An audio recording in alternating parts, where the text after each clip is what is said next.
The committee will come to order. I'd like to welcome back Secretary Noem to the committee. The Department of Homeland Security is a $100 billion agency encompassing 16 different components, from the Transportation Security Administration to the Federal Emergency Management Agency. It has grown into an unwieldy bureaucracy, rife with unaccountable power and wasteful spending, characteristics all too common in large federal institutions. Before your tenure, DHS had quietly expanded its scope, using taxpayer dollars to surveil American citizens, censor speech, and even fund high-risk virus research, all with little to no oversight. I commend you and the Trump administration for ending all government-sponsored censorship using DHS personnel. Just last night, I received the first set of records from the department regarding Tulsi Gabbard's placement on the TSA Quiet Skies watch list. These documents confirm our suspicions. Federal air marshals surveilled the now Director of National Intelligence during domestic flights in 2024, reporting back information related to her appearance and even how many electronics she was observed using. Unfortunately, this is not an isolated case. TSA is not the only DHS component running secretive programs behind closed doors. Most Americans would be shocked to learn that DHS funds both classified and unclassified biological research right here on U.S. soil. Under your leadership, the department has begun producing subpoenaed records revealing deeply concerning experiments with biological threat agents. In one case, researchers proposed combining elements of 2 weakened anthrax strains to re-engineer a version capable of causing disease again. These are experiments that we cannot countenance. You heard that right. DHS was using taxpayer dollars to try to recreate a fully virulent anthrax strain by engineering it from less dangerous components. That sure sounds like gain of function to me. At the National Biodefense Analysis and Countermeasure Center, also known as NBAC, scientists have conducted repeated experiments aerosolizing some of the world's deadliest pathogens, the plague, Ebola, and more, exploring how to increase their lethality and transmissibility. We have documents indicating these experiments have continued during the Biden administration. NBAC, the lab, sits adjacent to NIH's Integrated Research Facility at Fort Detrick, the very same facility where just recently Secretary Kennedy and Director Bhattacharya halted research following a disturbing biosafety instance in which a researcher intentionally slashed another's biosafety suit while handling Ebola. Inexcusable. Afterwards, DHS personnel were reportedly seen padlocking freezers inside the NIH lab. So naturally, I want to know what exactly is the relationship between DHS and NIH at Fort Detrick. What overlap exists between their work? It shouldn't take a personal altercation in a compromised biosafety suit to initiate oversight, but here we are. And why is the Department of Homeland Security, an agency meant to defend the homeland, conducting experiments with pathogens capable of killing millions in the first place? These are questions, and the taxpayers deserve answers. Some might say it's about preparedness, but when does preparedness cross in the line into recklessness? At what point does an attempt to prevent catastrophe actually increase the likelihood of one? This is only the tip of the iceberg of the reckless research quietly being funded out of the Department of Homeland Security, some of it conducted on behalf of other federal agencies under the agency's Work for Others program, obscuring the ability of Congress and the public to follow the money. This isn't just a domestic safety concern, it's a diplomatic one. DHS conducts internal arms control compliance assessments to evaluate whether its projects could violate or appear to violate the Biological Weapons Convention. If DHS is engaging in high-risk virus research that could lead to a catastrophic leak or could be perceived as a U.S. violating the Biological Weapons Convention, then the department isn't securing the homeland, it's endangering it. That's why Congress must pass my bipartisan Risky Research Review Act to establish independent oversight of federally funded gain-of-function research and other potentially dangerous studies. We don't even have a universally accepted definition of gain-of-function, allowing researchers to pick and choose the standards that suit them. That's not real oversight. Secretary Noem, I appreciate your demonstrated commitment to reversing the obstruction of your predecessor and pushing back on efforts by entrenched bureaucrats within the department to delay, redact, and resist oversight. You've inherited a difficult task, restoring accountability to a department that has strayed from its founding mission. This is a pivotal moment. I look forward to continuing to work with you to bring about long overdue transparency to the American people. Thank you, and I recognize the ranking member. Thank you, Chairman Paul. Secretary Noem, thank you for joining us today. The Department of Homeland Security is responsible for a number of critical missions that safeguard our nation, from preventing terrorism to cyber attacks to securing our northern as well as southern borders, and of course responding to natural disasters.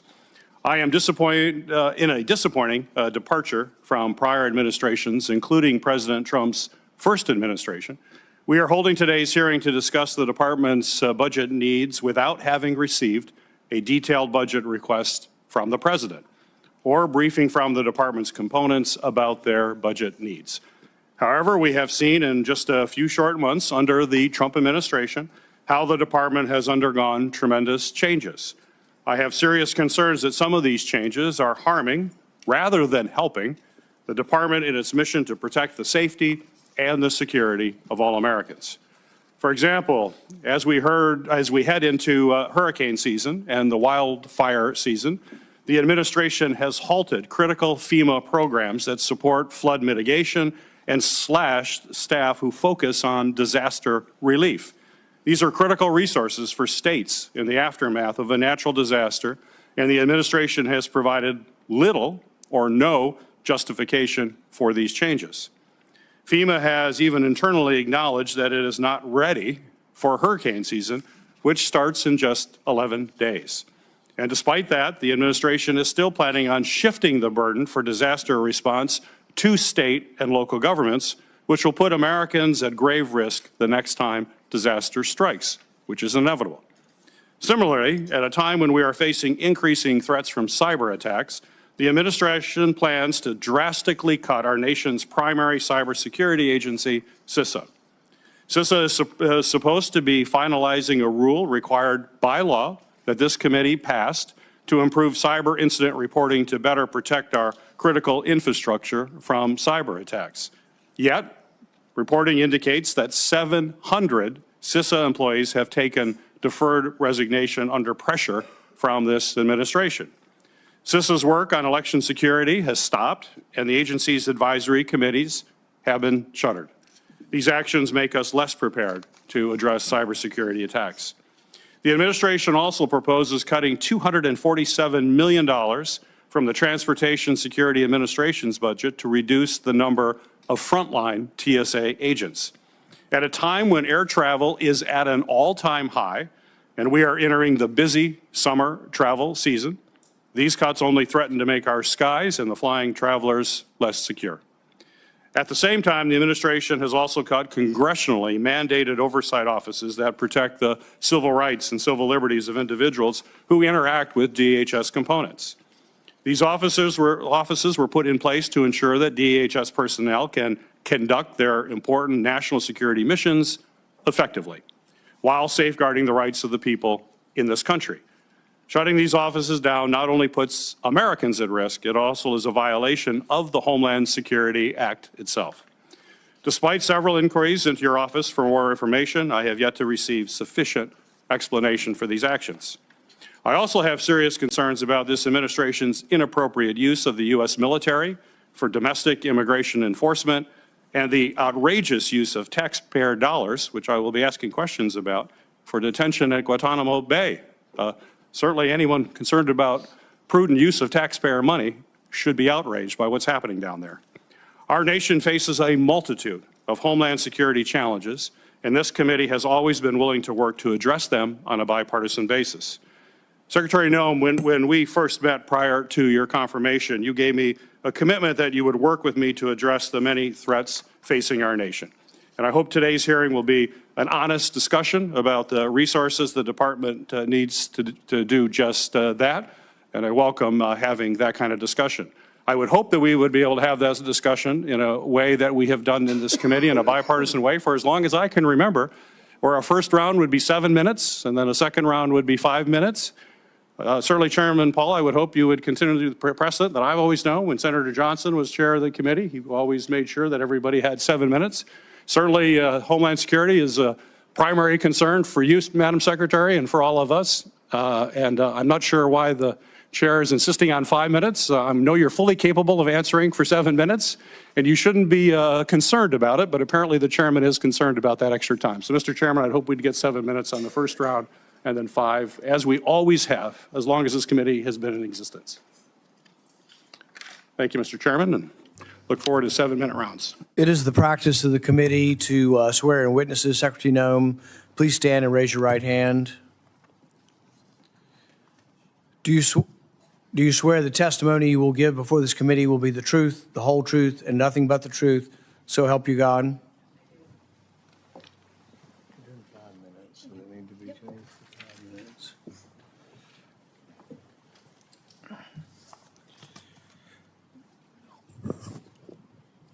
Secretary Noem, thank you for appearing today. As you know, I've been concerned for a long time about gain-of-function research. I commend the President and the administration for having an executive order to stop it. Some of the problems are in the definitions of it. You know, Anthony Fauci said if it's an animal virus, it can't be, it cannot be gain-of-function. And yet animal viruses can be trained to infect humans. And we think that's what happened ultimately with COVID-19. We think some of the dangerous research is going on at the lab controlled by DHS. Have you begun to look into this? I know Secretary Kennedy said that you and he will be going out, and I've requested permission to attend that as you go out to look at these labs. Have you looked at these labs any yet to get a feeling for what gain of function? Mr. Chairman, are we going to have opening comments from the Secretary, or are we skipping that as well? Oh, I've neglected that. I went right into questions without doing that. So it's your committee, Mr. Chairman. Let's start again. Secretary Noem, you are recognized for your remarks. Okay. Thank you, Mr. Chairman, and thank you, Ranking Member Peters, for the honor of allowing me to be here today. Thank you to all the senators for your participation and oversight into the Department of Homeland Security. I'm looking forward to visiting with you about all of the accomplishments that we've been able to tackle these first several months of this Trump administration. I'm also blessed to have my husband with me today, so I thank him for his support and my family's support as well as I fill this role for our country. Having previously served 8 years as a member of Congress, it's my distinct honor to be on this side of the dais today as the Secretary of the Department of Homeland Security. Today, I'm proud to discuss all of our accomplishments since President Trump took office, and he has set us a full agenda as a priority. High on the list is the mandate, and was the mandate on the very first day, to secure our southern border and to start deporting illegal criminal aliens. The border crisis is the biggest problem that was facing our country, and it was one that was imperative to fixing for our nation's future. We're solving this crisis at a record pace, and we have delivered the most secure border in American history. We've obtained near complete operational control of the border, with daily encounters down 93% since President Trump took office. And because we're fixing this biggest challenge so quickly, President Trump can focus on other priorities as well and problems that are facing the American people. Let's just look at the last 10 days. Last week, he signed a historic prescription drug reduction and pricing executive order that will slash prices for the American people. After that, he went on a trip to completely rewrite America's relationship with the Middle East. During this trip, he secured trillions of dollars of new investments in the United States with several Middle Eastern countries. He's also taking steps towards rebuilding our relationship with Syria. The last living American hostage held by Hamas, Eden Alexander, was finally released and returned home to his family. He announced major new trade deals with both China and the United Kingdom. And just yesterday, President Trump jump-started ceasefire talks between Russia and Ukraine. And with only the kind of leadership that President Trump could provide, we prevented the breakout of an all-out war between India and Pakistan. These historic accomplishments were possible because President Trump confronted right away the chaos at the southern border. President Trump can continue to not only make America safe, but he can also continue to work to make the entire world safer. Now, at the Department of Homeland Security under President Trump, we've already delivered a drastic turnaround in Homeland Security, from the southern border to our Coast Guard to cyberspace. And we're just getting started. The secure border has allowed our men and women of law enforcement at DHS to zero in on fighting cartels and their illicit activities. Under President Trump, we have designated 6 cartels and 4 dangerous criminal gangs as foreign terrorist organizations. This has allowed us to take a whole-of-government approach to going after these murderers and these drug traffickers. In March, fentanyl traffic at the border fell 54% compared to the previous year. And once again, the United States is enforcing immigration laws to arrest, identify, detain, and remove dangerous illegal alien criminals. We're prioritizing those that are a public safety threat to people, especially those who are affiliated with the terrorist organizations MS-13 and Tren de Aragua. Customs and Border Protection has worked to enforce President Trump's America First trade agenda, and the Biden administration's trade policies that hollowed out America's industrial base have been changed. We are no longer shipping our jobs overseas. Instead, we're using tariffs as an effective negotiating tool. The Department of Homeland Security is reforming emergency management in this country. We have the FEMA Review Council, which will be doing the work to make recommendations and also work with this body to change the department into something that actually gives more local and state control. And that first council meeting is today. We are also taking steps to defend the nation's transportation systems, which are vulnerable targets for attack. The Transportation Security Administration is responsible for ensuring all of the safety of individuals who travel. In a single day, there are 45,000 flights and nearly 2.9 million Americans and passengers in the United States. We're also fulfilling our obligation, and did do so, to implement Real ID, which was enacted and put in law over 20 years ago. Validated IDs secure travel, safeguard our elections, and help make sure that we never experience another tragedy like 9/11 again.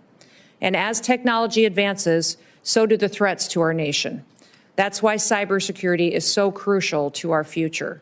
Countries like Communist China have the capability and the intent to infiltrate and to potentially disrupt our critical infrastructure systems.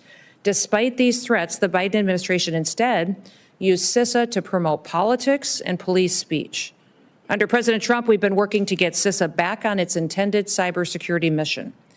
The Coast Guard is the only branch of the U.S. Armed Forces that is under the umbrella of the Department of Homeland Security.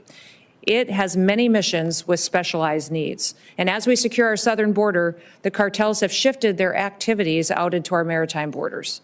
The Coast Guard has already surpassed fiscal year 2024's drug interdiction numbers just since President Trump took office. And they have also excelled at search and rescue while interdiction of illicit substances as well. Still, the Coast Guard is facing our greatest readiness crisis since World War II.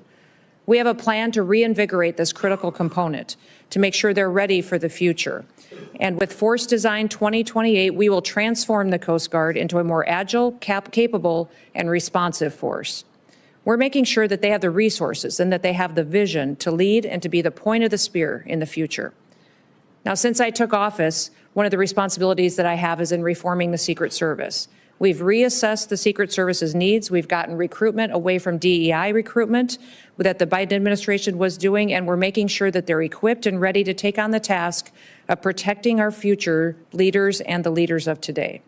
So, Mr. Chairman, I want to thank you and thank this committee for your time today and allowing me to get the facts out into this important issues and topics that we'll be discussing today and to visit with this committee. I'm so grateful to the men and women of the Department of Homeland Security for all the good work they're doing to serve the American public. They're examples of bravery and patriotism and dedication. It's our responsibility to continue to provide for them the resources that they need to continue doing the important work that they do. And with that, Mr. Chairman, I look forward to answering your questions, and I yield back. Well, great. You got a preview of my questions since I went out of order. But That's all right. The NBAC, the National Biodefense Analysis and Countermeasure Center out there by Fort Detrick, we're concerned they're still doing some dangerous research out there, and it needs more oversight. Do you have any update for us on that? I do, and I want to thank the chairman for bringing a lot of history, to my knowledge, of this lab and the work that it was doing, and I appreciate Secretary Kennedy's input as well. Yes, we do have a visit planned in the future here in the next 10 days to 2 weeks with Secretary Kennedy to look into the work that this lab is doing and if it is appropriate for the Department of Homeland Security to be engaged in that. I think your concerns have created some oversight that is very helpful and will be helpful in making sure that they're doing correct research that actually is beneficial and not research that's been abused in the past. So the president has banned gain of function, and as you and I have discussed, it's important that someone can simply come forward who disagrees and says, well, this doesn't meet the definition of gain of function. This is essentially what Anthony Fauci did when everybody said the research in Wuhan was gain of function. They were taking an animal virus, they were running it through an animal model with human lungs over and over again and adapting it to be infectious in humans. That is gain of function. So the people and personnel make a difference. And so what I would ask is, as you ask the career people out there who've been doing the experiments, you realize that their natural tendency is to want to keep doing what they've been doing. So I think it's going to take scrutiny, new people, new scientists, consultants to look at each one of these and say, don't just tell me you're not doing it. Give me a list of 20 or 30 experiments. What are you doing? And as an example of that, you know, we've been sending records requests for 3 years and we got nothing until you came into office. And I hope that you will be looking at our records requests. They're all dated in time, some of them by 5 Republicans, some of them by Republicans and Democrats, and they were just routinely ignored. Have you had a chance to look at the chain of questioning here to see if there's anybody that was actually purposely obstructing us? Yeah, so I thank you for asking those questions and talking about the follow-up to members of Congress, senators and representatives. My predecessor didn't respond to anybody. It didn't matter if you were a Republican or a Democrat. He didn't respond to your letters and your oversight. And I've tasked all of my people with changing that about our Department of Homeland Security, that we will be responsive to Congress. We've given you about 50,000 pages, I think, so far of information. We continue to get and gather more data and facts that we can return to you so you can conduct oversight. What I would say is between NIH and the Department of Homeland Security, there are no research projects ongoing right now today or that we've been able to find as far as projects they were doing together. We did have a couple of employees that were contracted for their specialty backgrounds that have done work over at NIH before, but that kind of oversight needs to happen. And I think it's important that we have an independent outside source that also is reviewing the work that they do. As you're collecting the records, I would just ask that you ask the people, why wasn't it given before, and see if you can find where the chain of command ended. Were there people purposely not giving us the records because they really shouldn't be employed by government? Secretary Mayorkas has told us repeatedly that there was no censorship going on. The CISA wasn't doing anything. They weren't involved with speech. We know from the Twitter files they were. Have you ever uncovered any internal communications or activities that contradict their testimony with regard to the government being involved in censorship? Yes, sir. We have literally found thousands of documents that have proven that they were involved in censorship and policing speech. So we will be unveiling these to this committee and making sure we're exposing what CISA was doing with a vast majority of its time of certain employees. And some of the discussion I think we'll have here today is about getting CISA back on mission and some of the reductions in staff that have been over there. And that's reflective in the fact that many of them were doing work that they shouldn't have been doing. And I hope you'll look at our bill, the Risky Research Review Act. Administrations do a lot of things and a lot of good things, and then they go away when the next administration comes in. The good thing about this legislation, it would be a presidential commission of scientists to define on a continual basis what is or isn't gain of function, to rule on that. It's been voted by in a bipartisan way. It was a unanimous vote out of this committee. It's one of the few things in Congress we actually, I think, have bipartisan support for. So we hope the administration will look at that and consider making a public endorsement of that. Okay. That way we can make permanent the things you're trying to do to constrain gain of function. Thank you for that, your testimony. And with that, I recognize Senator Peter. Thank you. Thank you, Mr. Chairman. Secretary Noem, thank you for being here again before the committee today. I also appreciated the time we spent yesterday morning on the phone discussing a variety of issues, and I look forward to those kinds of discussions continuing in the future. As you know, the protections for sharing information under the Cybersecurity Information Sharing Act of 2015 confusingly referred to as CISA 2015, but it deals with the information sharing, expires at the end of September. This is a critical authority that applies to information sharing across the federal government, not only to CISA, the agency, but it also allows the agency the ability to have robust and timely cyber threat information shared between public and private sectors, as well as among private sector companies, so folks have an understanding of the threat landscape that's out there and have full awareness of what's coming at them by nefarious actors. Does the administration support the extension of this incredibly important authority that I've been hearing about from a number of stakeholders that they're very concerned it's going to expire? Does the administration support the extension? Yes, we do. Thank you, Senator Peters. It's a very important piece of legislation. Does endorse it for 10 more years, which I think is a long enough time frame for us to really make sure that we have the stability we need in this area to create those kind of partnerships you were talking about with private industry. We need their expertise and their knowledge and their interaction with those across the world that hate the United States of America to come in and cooperate with us to make sure we're prepared to secure our systems and our critical infrastructure. Great. Well, I look forward to your support, the administration's support, so we can pass this extension, a 10-year extension, before it expires. You're absolutely right how critical it is. Secretary Noem, I'm also concerned about the increasing number of security threats that we're seeing from drone incursions to public spaces, to airports, critical infrastructure sites all across our country, as we spoke about yesterday morning. Just last week, a man in Michigan was arrested after he allegedly tried to attack the U.S. Army's Tank Automotive and Armaments Command facility at the Detroit Arsenal in Warren. According to prosecutors, the man flew a drone over the facility to conduct operational reconnaissance, further highlighting the need to ensure that law enforcement is properly resourced to deal with this growing threat.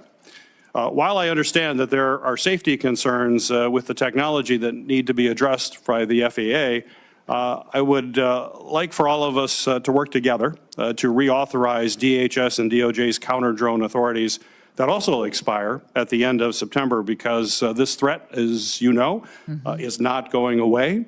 Last Congress, Senator Johnson and I introduced a bill, S-1631, that I think is a good starting point.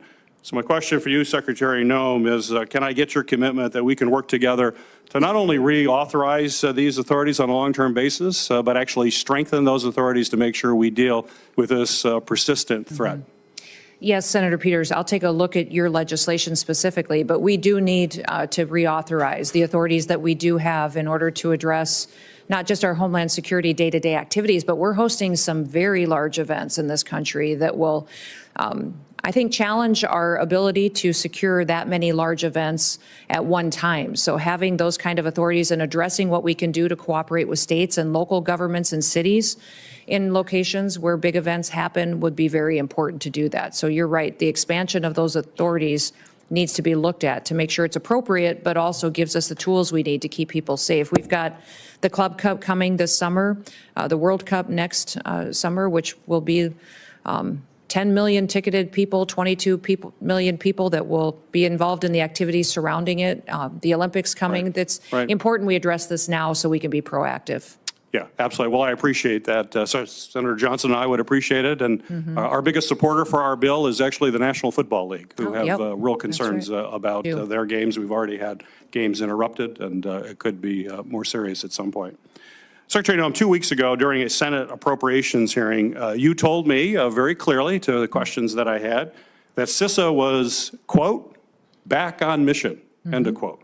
If this is accurate, my question is, why is the administration proposing to cut $500 million from an agency's budget for an agency that's on mission right now, when those activities you previously described as off mission, specifically election security work, cost about $20 million. Those folks have been let go. They're no longer there. I can understand a cut of $20 million, but this is a cut of $500 million. So specific, if you could tell this committee what specific activities or departments at CISA does the department plan to cut as a result of these very large proposed cuts?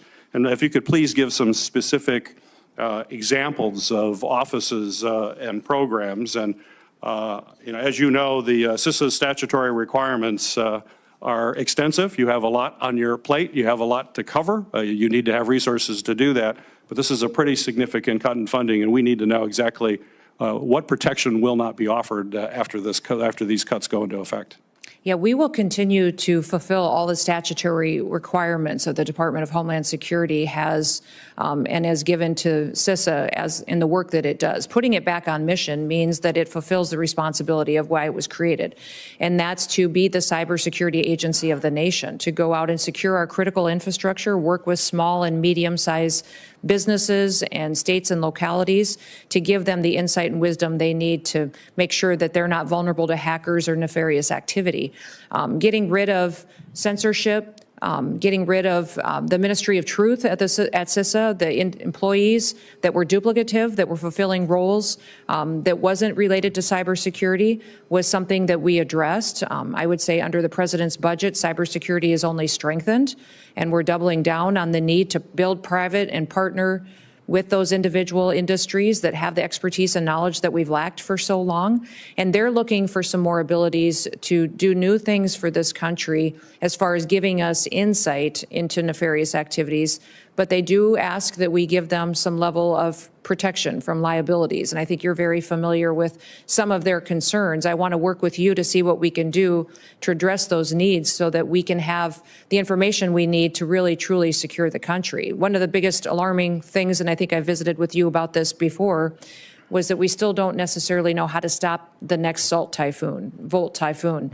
And private industry can help us with that, with their knowledge. They see things that we don't, and that partnership could be strong and make sure that we're not just spending more dollars with no means to an end, that we actually have an end that relies in and ends with a more secure United States of America. I look forward to working with you on that. Thank you. You bet. Senator Johnson. Thank you, Mr. Chairman. I'll point out the ranking member did get 7 minutes. Sorry. But Madam Secretary. No need to be sorry, Madam Secretary. Maybe. Madam welcome. Thanks for your service. I think you've probably seen this chart. Yes. Why don't you bring it a little bit closer here? For the first time, I've brought this chart and it's showing good news. For the previous 4 years, it described a disaster, a catastrophe, a clear and present danger to this country. And one of the reasons I want to point it up here is to point out how we were lied to during that entire 4-year period by the administration, reinforced by our colleagues on the other side of the aisle, saying we had to have Congress act. We needed legislation. Right. But the fact of the matter is, no, we just need a new president. We need President Trump. Now, I would have been happy to pass a bill to reinforce President Biden's authority to secure the border, but he didn't want to. I think what's clear about this chart is you can see when President Biden was considering re-election, he realized the catastrophe at hand was becoming politically unpopular. And so he used the executive authority that President Trump had used to secure the border in his first term. And he started actually making progress on that. So again, it's just important the American people understand that for 4 years, the Biden administration, reinforced by the folks on the other side of the aisle, lied, bold-faced, that President Biden didn't have the authority to secure the border. He wanted an open border. That's exactly what he got. Now, the question I have for you off this chart is, in his first term, took President Trump about 12 months to go from his peak of almost 5,000 encounters per day to a little over 500. Remain in Mexico, the agreements he had with the third countries, that type of thing. How could he do it so swiftly this time? This is literally a matter of months. In February is 418 encounters per day on average. In March is 355. And this is stunning success. I just kind of want to get your reaction in terms of how he accomplished it, how you guys accomplished this. I would say, Senator, that the president used not only the laws that were already on the books and started enforcing them, he also made sure that he talked about it and messaged it. Throughout the campaign, he talked about the need for a secure border. What we need to remember constantly in this country is that the world listens to everything that we say and what our leaders say. And he told me specifically when he nominated me for this position, I don't want you just to go and run the Department of Homeland Security, secure the border, and make sure that our agencies are back on mission.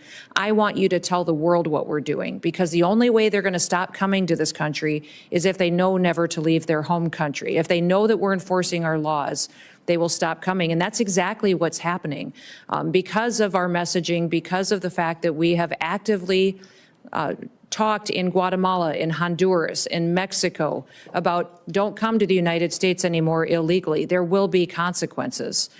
They have stayed there. In fact, we're showing now in the Darien Gap that it's reverse migration, that people that got to Mexico never even made it to the border. Now they're turning around and going back home. When I was in Mexico visiting with the president there and with government leaders, she said specifically they think there could be 500 to 600,000 people that just stopped in Mexico that turned around that were never even countered that reached our border. I think that's why in March you saw less than 200 encounters a day. And it was a historic low for this country in encounters. And it was because not only did he enforce the laws and show there would be consequences if you broke our laws, which is what our country was built on, he also made sure that we talked to the American people about why we were doing it, that it was for our safety and for our future, and that also to these other countries that it was no longer going to be the status quo of Joe Biden. And of course, that's a sea change the Biden administration welcomed. I mean, they encouraged, they incentivized people to come here. So this is a budget hearing. I do want to ask. In the first Trump administration, I have best information. We built something like 458 miles of walls. Cost about $6.6 billion, about $14 million per mile. Your budgetary request right now is for $46.5 billion, a lot more. That would, at the same price, build something more than 3,000 miles. So can you kind of square that circle or circle that square, whatever? Can you explain exactly what are you asking for in that $46.5 billion? Why is the request so high when we were able to build so many miles in the first term for a lot less? Well, today the estimates are that building steel bollard wall will be over $12 million a mile, is what they're estimating. We have built about 70 miles of wall since the president has been in place, but that's been a mixture of permanent steel versus temporary versus a little bit of buoy barrier where it's appropriate that are waterborne. So again, the 12 million is less than the 14 million I had calculated. Yep. That would be way more than 3,000 miles. Are you really planning on building 3,000 miles? The problem that we have at the border right now is that we have CBP cameras and towers that don't work. We have some authorities there with the FAA on infrastructure that helps us do surveillance of areas where there isn't a wall that is not even operational. I would say 1 out of 3 actually are functioning today, which makes the individuals that are there work even harder. And we know that we talk about gotaways and what happens today. The truth is that there's portions of this border that we still don't necessarily know what happens there 24/7. So we need. We're $37 trillion in debt. I'm just going to ask that you and the department sharpen your pencil on that wall request. I think it's more than you need. Okay. Again, I'm happy to provide the support you need to secure the border, do the deportations, but we need to be very concerned about how much we're spending, and it needs to all be justified. Thank you. Thank you. Senator Hassan. Thank you, Mr. Chair. Good morning. Good morning. Madam Secretary. Secretary Noem, the White House Deputy Chief of Staff recently said that the Trump administration is actively looking at suspending habeas corpus. Last week you were asked about this, and I want to clarify your position because it's obviously really important to get this right. So, Secretary Noem, what is habeas corpus? Well, habeas corpus is a constitutional right that the president has to be able to remove people from this country and suspend their right to. Let me stop you, ma'am. Habeas corpus, excuse me, that's incorrect. President Lincoln used it. Excuse me. Habeas corpus is the legal principle that requires that the government provide a public reason for detaining and imprisoning people. If not for that protection, the government could simply arrest people, including American citizens, and hold them indefinitely for no reason.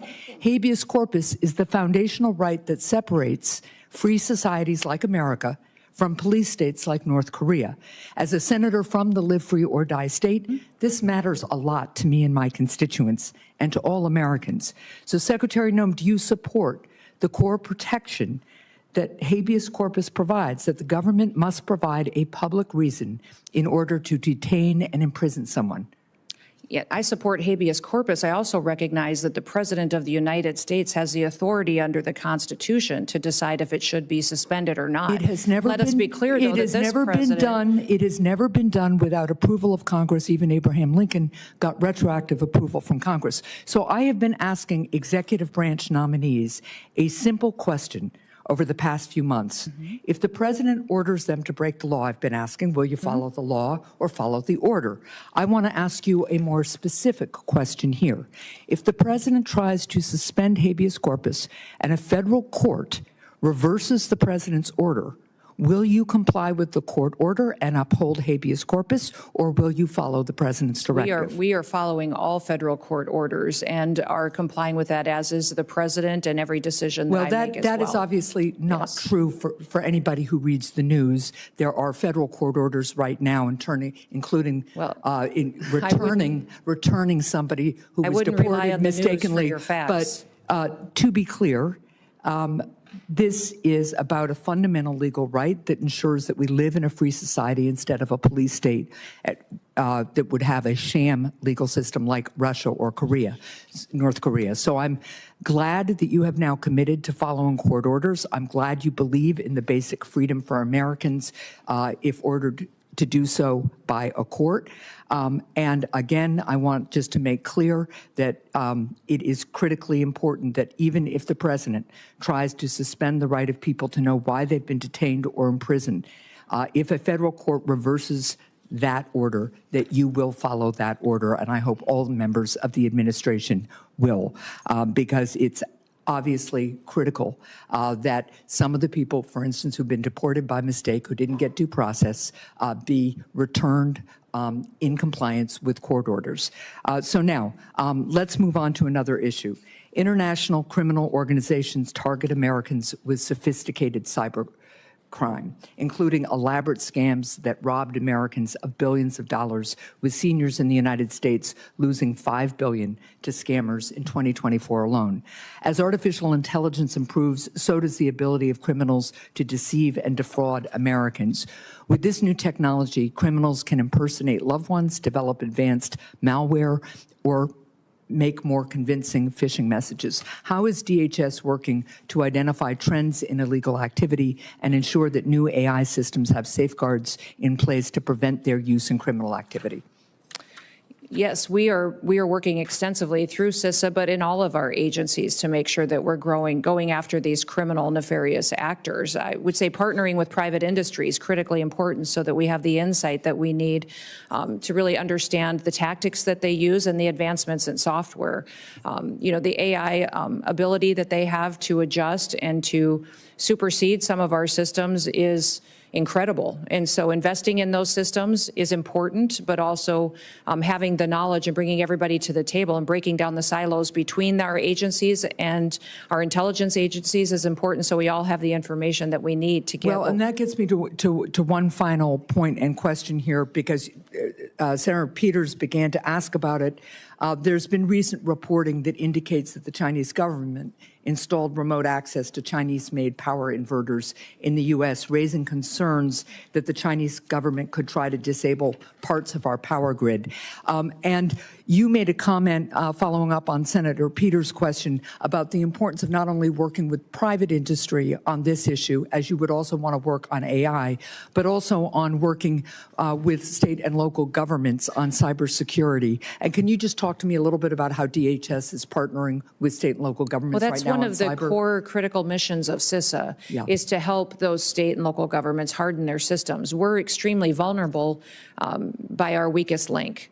And so when you have a small state that doesn't have the resources it needs to invest in these security operations, then they're vulnerable to attacks and hacking attempts, and they can access our systems. If they have a contract or a system that interfaces with the federal system, it makes us vulnerable as well. So we are responsible for 10 of the 16 critical infrastructures under the Department of Homeland Security, and making sure that China can't come in and shut down our electrical grid, our water systems, things that people rely on every day for their day-to-day lives is very important. So that's why we need these kind of partnerships, is to make sure that we're secure all the way down to our smallest actor that participates. Well, I appreciate that, and I appreciate working more with you on that. Thank you. Thank you. Senator Lankford. Secretary Noem, good to see you again. Thanks for your leadership and the work that you've already done, and there's a lot more still to do, but you all have had a pretty remarkable start in the process. And very grateful. For 4 years, every single hearing we ever had with any DHS official was dominated by border, close it, close it, close it, close it, and excuses why they couldn't. It's kind of fun for me, actually, to be able to sit here and hear a conversation about FEMA, about Coast Guard, about all the other aspects of DHS that's out there, Secret Service, when all we had time to talk about was about border in the previous time. I had my team pull together just the March numbers for the last 4 years of border crossings. And what happened? If we go back to March of 2022, 222,000, 2023, 193,000, 2024, 189,000, and then this last March, 11,000. And to be able to see the dramatic difference that's happened in a very short period of time in the enforcement that's actually happened, it's given a deep breath to the nation. It's also given an opportunity for the folks at the border to catch up. I was in San Diego a couple of weeks ago, meeting with the Border Patrol folks in CBP and Coast Guard. They're in San Diego and their enforcement around the Tijuana border, and to be able to see what's happening. And the morale there is dramatically different, dramatically different from the times that I've been there in the past. You had mentioned Coast Guard as well, and I want to be able to just highlight that. Then I've got a whole bunch of other questions I want to go through, but I just want to say thank you to you and your team for the work that's been done. The Coast Guard folks are getting an additional pressure point there. Folks are getting on jet skis and panga boats and coming around. Coast Guard's not only saving lives, as we've seen in the past couple of weeks, even about some of these panga boats that are coming in that are capsizing out there. Coast Guard's rescuing and actually removing folks at the same time in the process. They've got to have additional cameras. They need different radar systems. They need additional people that are there. I saw some of the DOD personnel that's working alongside Coast Guard folks to be able to assist them from other agencies of DOD. They need additional folks there. So one of the questions I want to ask you was about Coast Guard and the plan. You mentioned that about additional assets, but there are radars, cameras, other things, including personnel that they're going to need help on. Yeah, I would say the Coast Guard, its mission set is pretty expansive, and most of the time they're not only just doing search and rescue, they're out there doing interdiction on the water. They're also participating with the Navy in securing projects and missions worldwide, and their cutters move faster and help work securing our warships and our aircraft carriers, and it's incredibly important, the work that they do. So we're grateful for that, but we also recognize that they've been neglected for years. They've got cutters that have been delayed. We're outmanned by Russia and China every day in the Arctic region, in the Indo-Pacific region as well. We need more assets, but down on the border specifically, you talked about the fact that these cartels are using faster boats with faster engines and jet skis to outmaneuver the Coast Guard, and that's how they're penetrating into the country and proliferating their drug use and human trafficking. So we're going to continue to get them the assets they need. They need airframe. They've got several that have been grounded because they can't even be maintained anymore. They need cutters, but they also need counter UAS technology. Every cutter could use that. They see drones every day out there on the waters, and in the work that they do, that they can't find out why they're hovering over their mission set, what they're doing if they're weaponized, and then use that to protect our country. They also need satellite technology. They need new software systems and to be able to interact with law enforcement. Their communications. I talked to one Coastie when I was out spending time with them on the front line, and thank you for spending time with them, by the way, because that doesn't just mean the world to them. I think you learn in a different way truly what their needs are. One was carrying around 2 radios that probably weighed 5 to 7 pounds each. And I said, why are you carrying 2 radios? And he said, well, this one's an old one that doesn't really work, but this one is even older than that doesn't have some of the channels this one has. But, I have to carry 2 of them to cover all my bases. And, I wish we could get the newer one. Then I could put both of these down and it weighs half as much. So this guy's walking around with his belt filled with not only all of his other equipment, but also these radios. And it's that we can't afford to buy him a new radio that was already released 5 to 10 years ago, but we haven't upgraded for these individuals. So some of that stuff could be addressed and is very important for us to do so. Well, thank you. Thanks for paying attention to that as well. That's going to be vital for us in the days ahead. Just quick comment on a couple of things on this. our team has reached out to your team. There were a lot of things the previous administration would never turn over to us. We're doing some investigations to try to get data. For instance, on the Parole Plus programs that were done, we could never get any data on that. We're trying to figure out where are those people, what actually happened to all of them.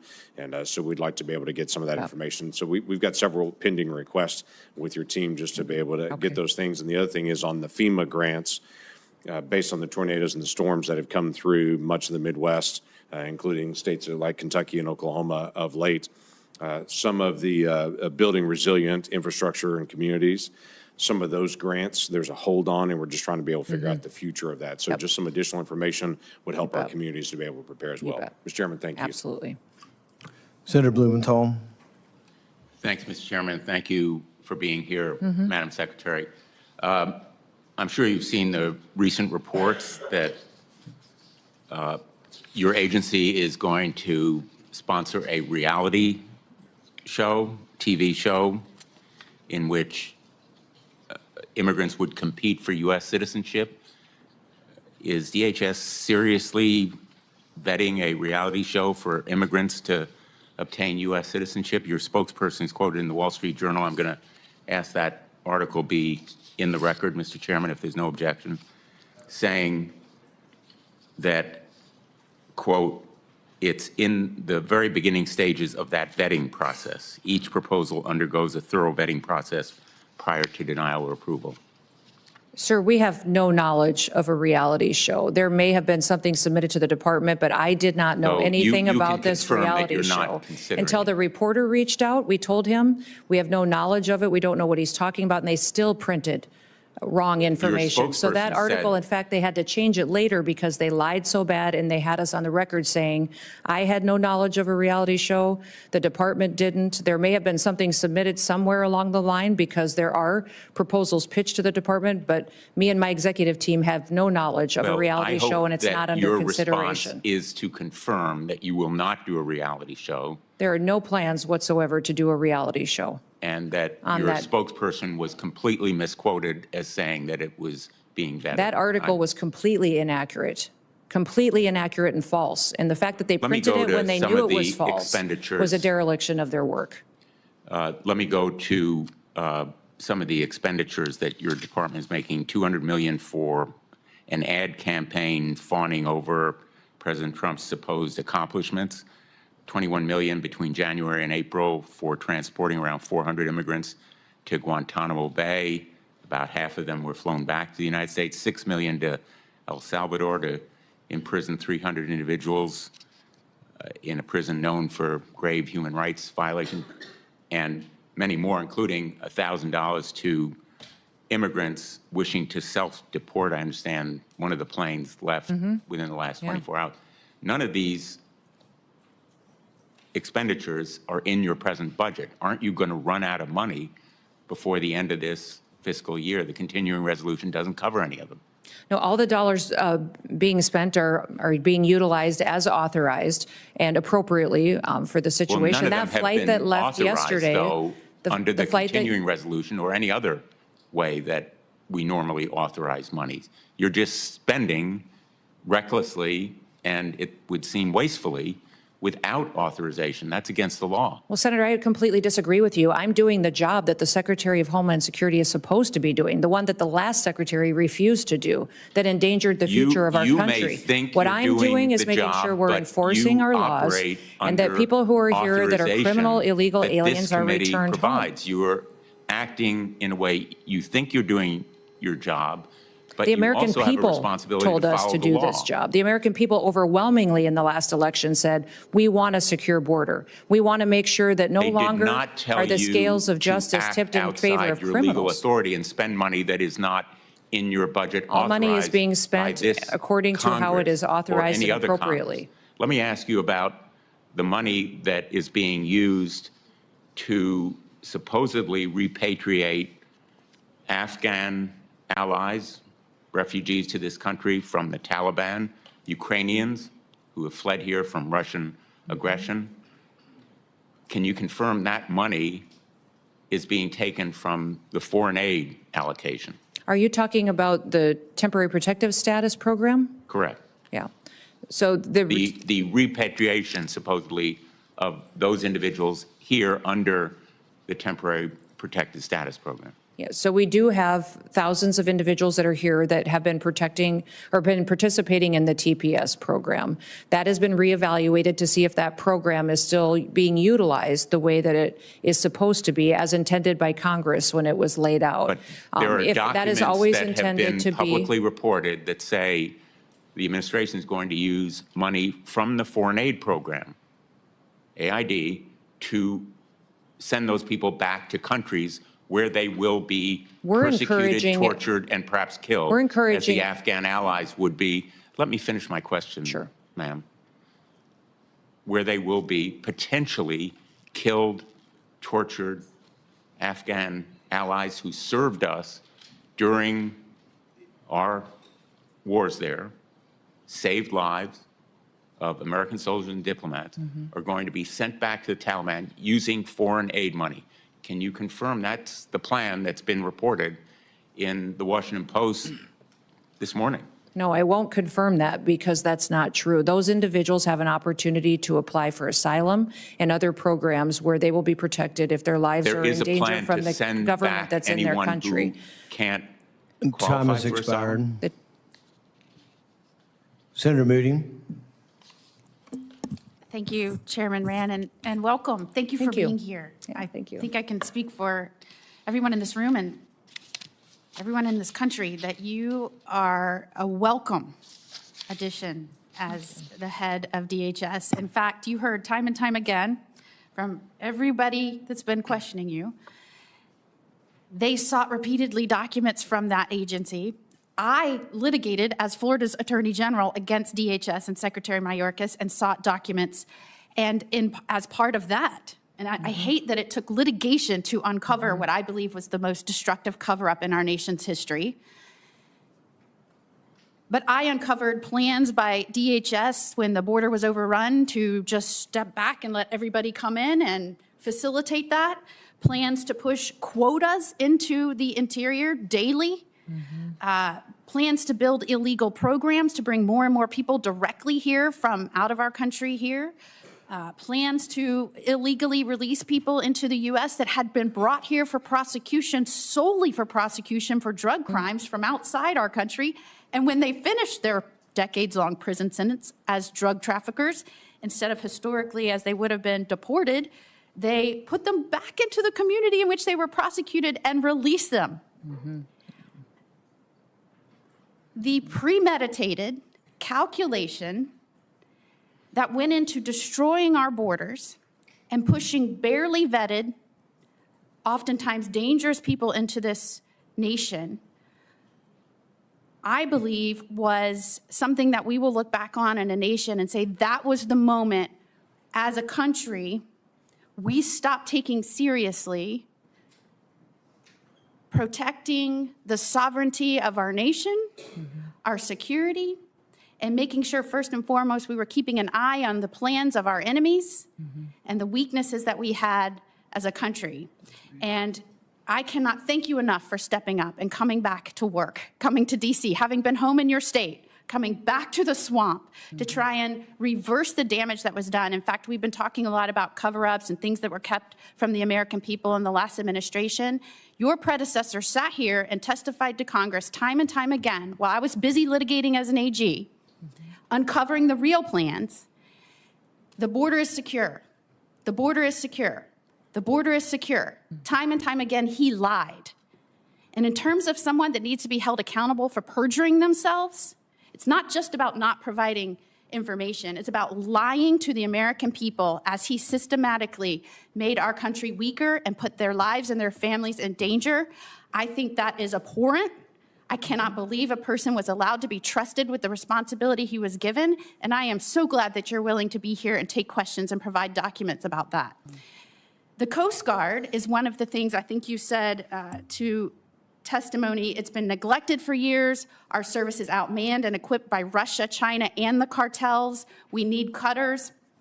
I can tell you in Florida under the last administration, we kept seeing people, many times criminals, coming to our shores. We are a maritime border, obviously. We had to surge resources. Thankfully, President Trump came in on day one and asked that we do that, so we were able to surge resources there. But I just wanted to give you some sort of example. In the last year, we saw 13,500 illegal aliens stop from entering Florida, about almost 700 vessels that we kept from coming onto shore. So important that we get the Coast Guard cutters, get those ships built, ramp up assets. Thank you for that commitment. I am concerned that we might, in trying to do that so quickly, much needed, that we give foreign nations or companies outside the United States contracts. Do I have your word? You will look at how we can readily increase our Coast Guard assets like our Coast Guard cutters, but using American businesses? Absolutely. That's one of the things that Force Design 2028 focuses on, is making sure that we're building those kind of partnerships to meet the needs that the Coast Guard has. And I'd say our greatest asset is our people. I'm so thrilled with the fact that Coast Guard recruitment is at 108% of its recruitment goal, just because of the excitement to serve in a fleet that gets to do its mission again and recognizes that it's been neglected for too long, but there's a focus and a recognition of the important work that they do. And certainly Florida has participated a lot with partnering with not only in Texas at our southern border, we've sent assets there, but we are ramping up our own assets to complement what was not provided to us in the last administration. Thank you for your dedication to making sure that's provided to us so we can secure our own maritime border. Appreciate that. Absolutely. Absolutely. Thank you. Perfect 5 minutes. Thank you. Senator Kim. Thank you, Chairman. Madam Senator. Secretary.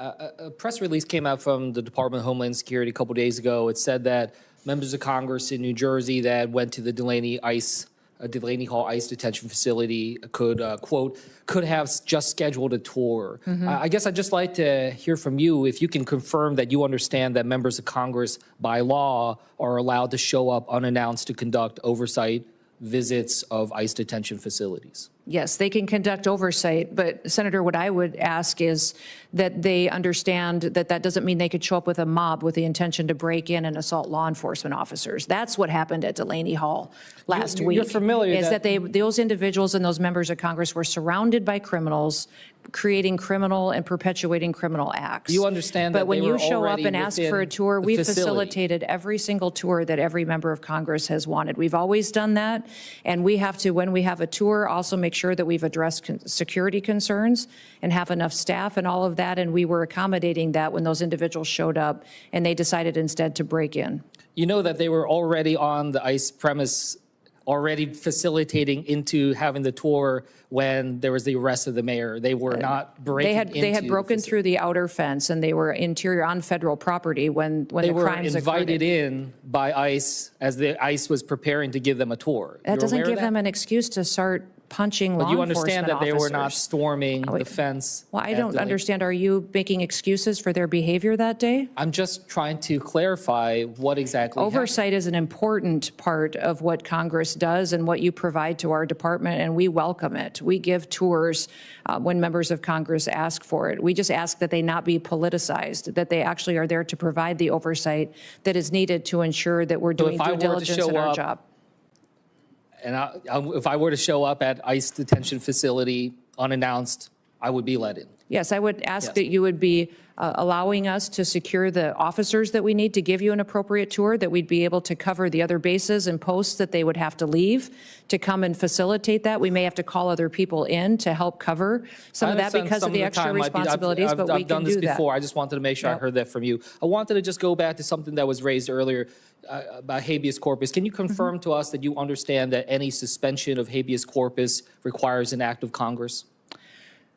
President Lincoln executed habeas corpus in the past with retroactive action by Congress. I believe that any president that was able to do that in the past, it should be afforded to our current day president. This president has never said he's going to do this. He's never communicated to me or his administration that they're going to consider suspending habeas corpus, but I do think the Constitution allows them the right to consider it. When we saw what happened with, how many times has habeas corpus been suspended in our country? Once that I know of. 4 times. For certain. I'm not certain if those were. The instance that you were referring to was one where the courts subsequently showed that Congress is the one that has the ability. Do you know what section of the Constitution the suspension clause of habeas corpus? I is do in? not. Nope. Do you know which article it is in? No, I do not, sir. Okay, well, it is The in Article suspension. 1. Do you know Okay. which branch of government Article 1 outlines the tasks and the responsibilities for? Yes, Which one? Congress. Yes. Stephen Miller has said that he is actively considering, that there is active consideration of habeas corpus. Have you had a conversation with Stephen Miller about suspending habeas corpus? I have not. When it comes to FEMA, this is something I'm concerned about. Being from New Jersey, we've had challenges with Superstorm Sandy and others in the past. I was alarmed when I saw some reports that the acting head, Richardson, said last Thursday that he's about 80 to 85% done with the hurricane season plan, given that we are just days away from hurricane season beginning. I just wanted to ask you, is he done with his hurricane preparedness plan? He is working diligently with the employees at FEMA and are prepared for hurricane season. What you Have referenced. you seen this plan? Have you seen this plan? Is he Yes, I've been presented it to you? actively engaged in hurricane response and preparation. seen the We're plan? pre-staging people, pre-staging equipment. Is that We're plan making sure that something- we have tabletop exercise we're running through with all of our regions on what their response will be. It's been very extensive how we've laid out this plan. And What- will you be able to share what- that plan with this committee? I will check and make sure Yeah, that if I you can can, check but on I would that. think that we would be able to do Okay. that. I can't Just see any one- reason that Just would one be. last thing. A couple weeks ago, you said that you were considering restarting in-person training at the National Fire Academy. Mm-hmm. I just wanted to ask if you're prepared to tell this committee that that you are moving forward with restarting in-person trainings. Yes, the plan is to do that again, so. That has been approved yeah. to restart? Yes, it has been. Okay, thank you. And with that, I yield back. Senator Scott. Sure. Thank you, Chairman. First, thanks, Secretary Noem, for being here today. I want to take this opportunity to thank you and President Trump for returning the Department of Homeland Security to its core mission of securing the homeland and making communities safe again. We had an increase in threats under Biden and a complete open border. You have prioritized our border. Daily border encounters have plunged 95% since President Trump took office. Is that correct? That is correct. You're finishing the border wall. In 100 days, DHS already has 85 miles of new construction, either planned or under construction. That is correct. That sound right? Yes. The Trump administration has reunited nearly 5,000 unaccompanied children with a safe relative or guardian after the Biden administration completely lost track of over 300,000 of these vulnerable minors. That sound right? That is correct. The United States Customs and Border Protection and the U.S. Coast Guard have seized nearly 232,000 pounds of fentanyl and other illicit drugs, stopping them from ever reaching American communities or Florida shores. Sound right? That is correct. And you are bringing accountability to the agency. It's incredible what we can do with a willing partner like you and President Trump, who actually want a secure border and enforce our laws. Secretary Mayorkas testified repeatedly before this committee and lied to my face, saying that our border was secure. Clearly, it was not.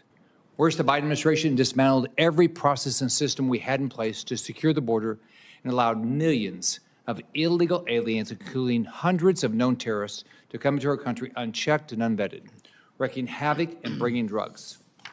They were welcomed into our country by Mayorkas and the Biden administration. Secretary Noem, you've been working for months to fix the mess your predecessor left behind. Is the border secure? Yes, it is. Besides additional resources, which you clearly need, what legislative fixes do you need from Congress to maintain a secure border? Well, Senator, thank you for the question. This border is the most secure border that we've ever had in the history of the United States of America. But what we need to do is address the areas that are still vulnerable.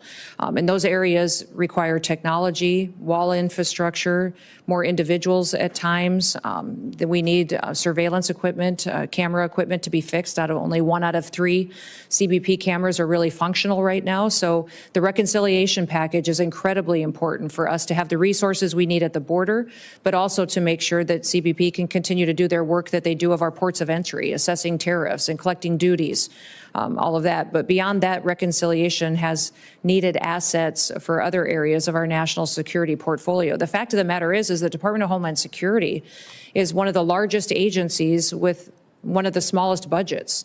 And the task that we have taken on is gotten more and more complicated all the time as things move online, cybersecurity, bad actors get more sophisticated. And now we've let these dangerous terrorists and cartel members into our country, in the interior of our country, that threaten the American public. They need to be removed and taken out, and we're fighting a court system at times as well. So that reconciliation package makes sure that we're able to do due diligence and the work that we do and really assure the American people that we're on watch for them. Beyond that, Remain in Mexico policy to be codified would be incredibly important to make sure we have stability in that policy going forward. Some clarity and credible fear would be wonderful to have if this body would choose to tackle that. That would help us not have to deal consistently with court challenges and tie us up fighting that battle when we really should be addressing security concerns. Miami is one of the 11 U.S. cities hosting matches for the upcoming World Cup. Can you discuss how DHS is preparing for that and how DHS is working with the state and the locals to make sure they have everything they need for a successful and secure event? Yes, we are working diligently with FIFA and other entities to ensure that cities and states have the assets that they need. This will be an unprecedented world event. It'll take place in 3 different countries and many cities across our country, but also Mexico and Canada, and it will take place over a month. It's the equivalent to 10 different Super Bowls, and we will at times have 11 different matches going on in the country on the same day, and making sure we're supporting security operations in all of these cities is imperative. So having the conversations now, there's meetings happening almost every single day between our department, the White House, the federal government, and FIFA and these cities, to ensure that we have the protocols in place, the guidelines in place, universal approach to how they're going to be applied, and then what we can do to secure not just the ground and territory and access to these events, but also the air space above it. We need counter-drone technology. We need to have jurisdiction to be able to make sure that we're dealing with those threats as they present themselves, but also make sure that we have the men and women that are trained and prepared to secure them going forward. It will be safe and it will be secure. It's a lot of work because we've never done anything like this before, though. Well, thank you for all your hard work and your team. Thank you. Appreciate it. Senator Slotkin. Thank you, Chairman. Thank you for being here. You know, Michigan's a border state, so we need each other. We have a very big bridge that's being inaugurated, ribbon cut in September. We need that to be fully staffed. We have a lot going on in Michigan as a northern border state, so we need each other. But what I'm concerned about is that you've taken the mandate to close off the border beyond going after, as you say, the, quote, most dangerous illegal immigrants. I'm a CIA officer. I worked my entire life to protect the homeland. If someone's here illegally, they need to not be here. They've committed a crime by being here. They need to go back to wherever they're from. But my concern is that either through sloppiness or intent, you have gone far beyond going after the, quote, most dangerous illegal immigrants and gone into legal immigrants who were given the ability to be here, and even American citizens. And when I think about that, you know, there are lots of people in this country, including me, who have families who fled this kind of environment where they have no rights, where they have no due process, where they don't have habeas corpus.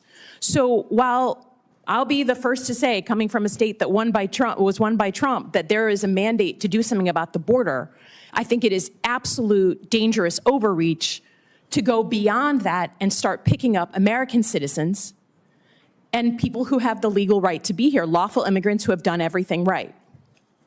So first and foremost, do you acknowledge that your department has made some mistakes, any mistakes, in going after either American citizens or legal immigrants here in the time that you've been in office? We have not deported any U.S. citizens. Detained? Or people get interviewed. If they get interviewed and they go through that process and if we find that they're U.S. citizens or legal immigrants, they stay in the United States. Have you deported we have to go through the vetting process. Have any American citizens, including children, been deported during your time in office? We have children that mothers have chosen to keep with them. So those by my count, you have 10 American citizens, including children with cancer, who have been deported out of the country. I understand you're saying it's their choice. But the mothers, it's hard to imagine a small child having a choice. But have you gone after legal immigrants? Again, your standard in your opening statement was the most dangerous illegal immigrants. Does that include PhD students and master's students at colleges across the country, unarmed? Are they the most dangerous illegal when they have status and no weapons? I don't decide who gets status through a student program. The Department of State decides that, and we enforce it. Oh, come on. That's what our Department of Homeland Security does. I just would offer Those that, again, I programs, have no qualms with going after folks who are here illegally. That is not my concern. That was part of my job, was to prevent people from coming here illegally in a former life. My concern is you're sending a chill down the spine of America by going after people who either have legal status or American citizens. And when my colleagues ask you about habeas corpus, and you say, literally, we can review the tape, that you believe it's a right the president has, you sat here in front of all of us and swore an oath to the Constitution, and that is not at all what habeas corpus is. It is a right that we all get, that American citizens get, that people who are in the United States legally have. So my concern is it's complete overreach. I don't think American citizens, even those who voted for Trump, believe that you should be able to just grab someone off the street, sloppy, who has the legal right to be here, and certainly an American citizen. And I just am concerned that while you say you're going after the most dangerous folks, what you're actually doing is going after folks for political reasons, right? A PhD student that's unarmed is not at the top of the list. And we're not deporting U.S. citizens, and we're not deporting 10 people of them who have have been legal deported. status here. 10 American citizens If the children have gone with their parents, it's because their parents wanted them with them. So let me ask you another question about cybersecurity. You know, you've cut $500 million from the budget. What specific programs are you cutting?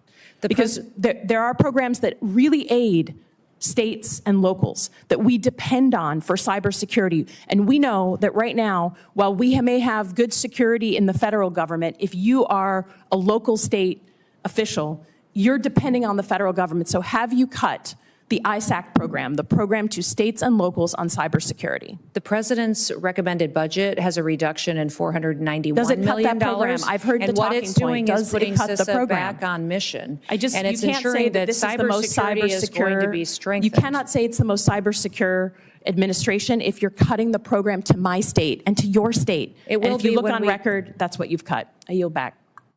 Time has expired. Senator Hawley.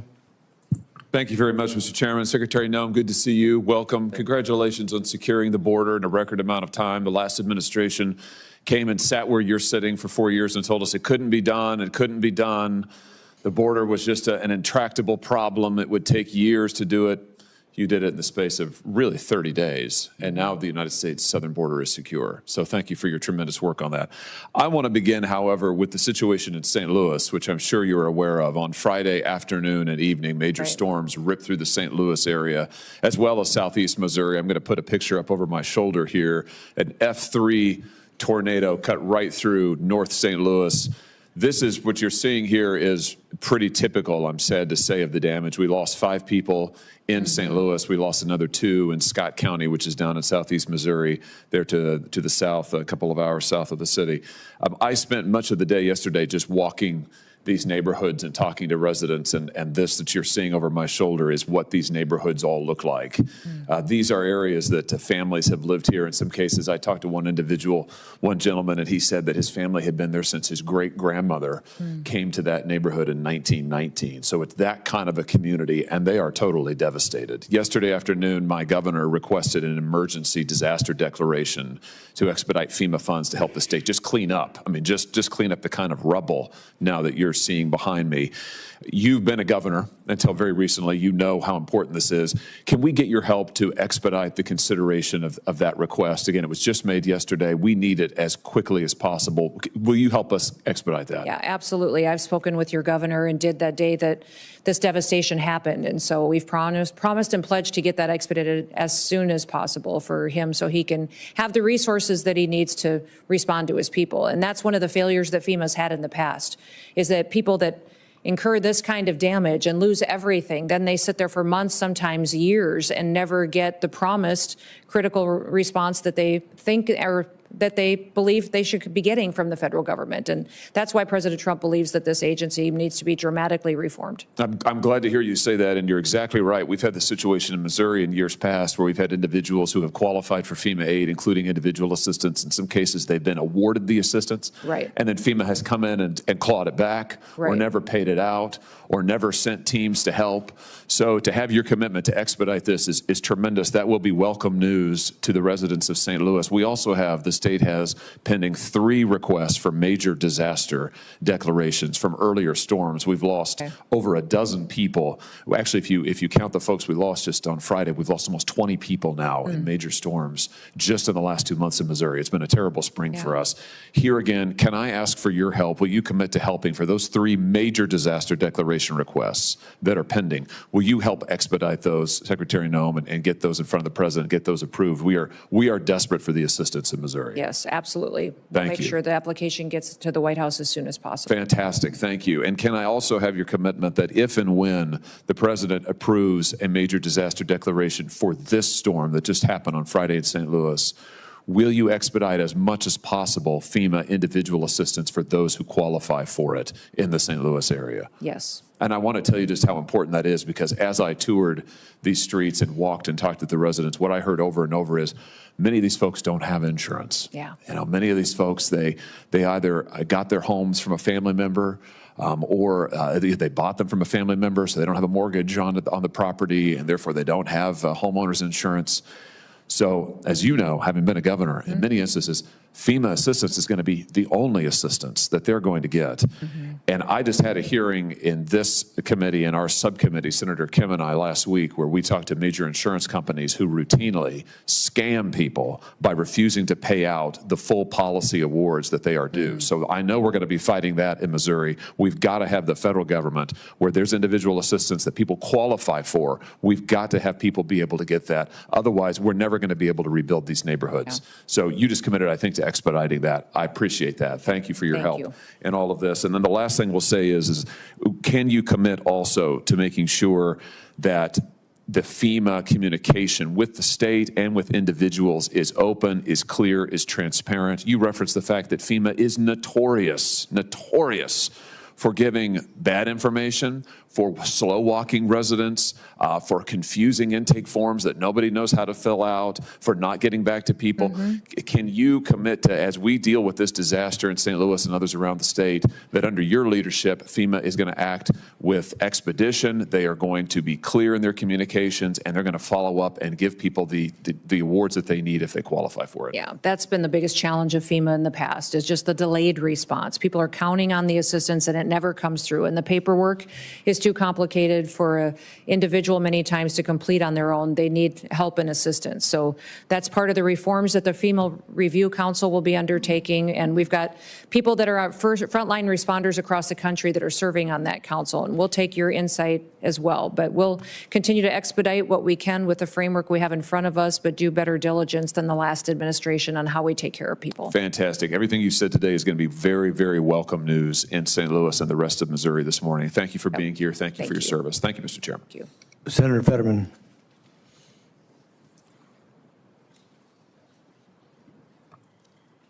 Thank you. Secretary. Hi, hello. Hi, Senator. As you may know, I'm from Pennsylvania, and I occupy perhaps a unique position. I've been very, very, very pro-immigration, but I early identified the serious problem about the border, the security. And I've said this publicly, I'll say it now, that my party failed to secure our border. And we deserve to pay a political price for that. And I've been trying to find a way forward to move forward on those things. I voted for you. Not because you and I agree on a lot of political things and we're in different parties, but you're the secretary and I'm a member of this committee, so I believe we have to find a way to work forward together. And I'm not here for fireworks or to try to create like something to be clipped on TV. I'm honestly coming, asking for your help about a situation here. So now, I have a constituent, his name's Ramin, and he's an Afghani who served alongside our service members there in the war. He is a resident of Philadelphia. Now, he's a surgeon, and he saved American lives. And now he is waiting to be approved like a green card. And now he helped evacuate our forces through an airlift. Now, and his two brothers, and of course we can't name them due to their concerns, but they're trapped in Pakistan. And the risk for removal for Afghanistan, and they face torture and death because of their commitment for a free and democratic Afghanistan. They've saved American lives, and they have defended our forces in there. And now here, that's part of my concern right now. And if looking for help, honestly, and that's one of the reasons why I voted for you, because we want to try to find a way, because not all immigration is just about securing our border, we know, but it's about helping people that deserve to come to our nation after serving in such an amazing, great risk, or there's now. So there was the president's executive order suspending refugee resettlement now, but again, they kind of got caught up in the middle of that. And I'm not here looking for the theater. I'm just here to come because I believe they deserve to be here for the sacrifices and what they've put at risk. And I'm asking if we're able to get some kind of, working with my office, please, to find a way to bring these Afghani heroes that saved American lives during that war, because things may got caught up in these executive orders. So that's really all I'm asking today. Yeah, Senator, we will certainly work with your office on those specific cases. We have 8,000 individuals that have been granted asylum since President Trump has been in office, looking at cases much like you have. And these individuals that are here that may have been on a different program like TPS that is no longer going to be in place in a couple of months, we have the opportunity to work with them to get them qualified. Many of the concerns with some of these countries, when you're talking about interacting with them and giving them status and green cards here in the United States, is the ability to vet them. And it sounds like the individuals that you know have been thoroughly vetted and in partnership with the United States. And so that is something that we'll look at and we'll certainly work with you on, recognizing their service to our country. Yeah, I would be profoundly grateful if my office can work with your team, and perhaps even with state as well too. So that's all this is about too. Yep. It's a political truth that we have to find a way to work together, because there are truth, and it is not owned by one side or the other. So I look forward to finding a solution here. Okay, thank you. Thank you, Senator. Senator Moreno. Secretary Noem, thank you for being here. Thank you for your work. I just want to reiterate for the record, 93% drop in border encounters. Is that accurate? That is correct. And are you aware that during the Biden-Harris administration, we had 4,000 aliens that died along the journey to come to America? I wasn't aware of that specific number, but it doesn't surprise me. Because basically we had It's a dangerous trip. It's a dangerous trip. Yep. The Darien Gap, which is right near where I was born in Columbia, went from being a supposedly uncrossable border to hundreds of thousands of people making that journey. Who benefited from our open borders policy under Biden? Oh, I would say Joe Biden certainly did. And the drug cartels that made tens of billions of dollars? Yep. And who was the victim? Certainly American citizens. American citizens, but those who chose to come to our country at that time, believing that they could come without any consequences. And obviously the drug cartels are drug cartels that became human traffickers at scale and used that human trafficking as a disguise to allow illegal fentanyl to come into our country. And what's been the ramifications of that? What have you seen firsthand when you go to the border? What do the agents tell you about the fentanyl that's coming across the border? Well, it's devastating. Luckily, we have the ability now to enforce our laws with this president, and fentanyl traffic has been down 54% since he's been in office because of that. But unfortunately, what's happening is these cartels, foreign terrorist organizations, are now moving to our maritime borders. They're moving and getting much more sophisticated, and so we need to adapt and have the resources to be able to interdict them before they come in and kill off our next generation of Americans. Yeah, so it's not hyperbole to say that tens of thousands of Americans have not been killed with fentanyl because of that drop. Correct, absolutely. And it's just important to just reflect, not for political reasons, but just for moral reasons to say that what happened over the last 4 years is just despicable. We should never have allowed that to happen. There was no outcry about the situation, and yet it was allowed to happen. Now, it's a lot easier to enter America than it is to be deported for America. Can you talk about that for a minute? Well, that is true. When you have a president in the White House that is openly saying our laws won't be enforced and in facilitating this invasion that happened over our southern border, we had millions of people come. And not just people looking for new opportunities in the American dream. You had people coming that were criminals, murderers, rapists, traffickers, terrorists. And now to remove them is much more complicated, difficult, and expensive. For us to deport someone, that we have to go out and find that individual, arrest and detain them and remove them from the country, it costs upwards to $17,000 if there isn't, more delays than the normal process.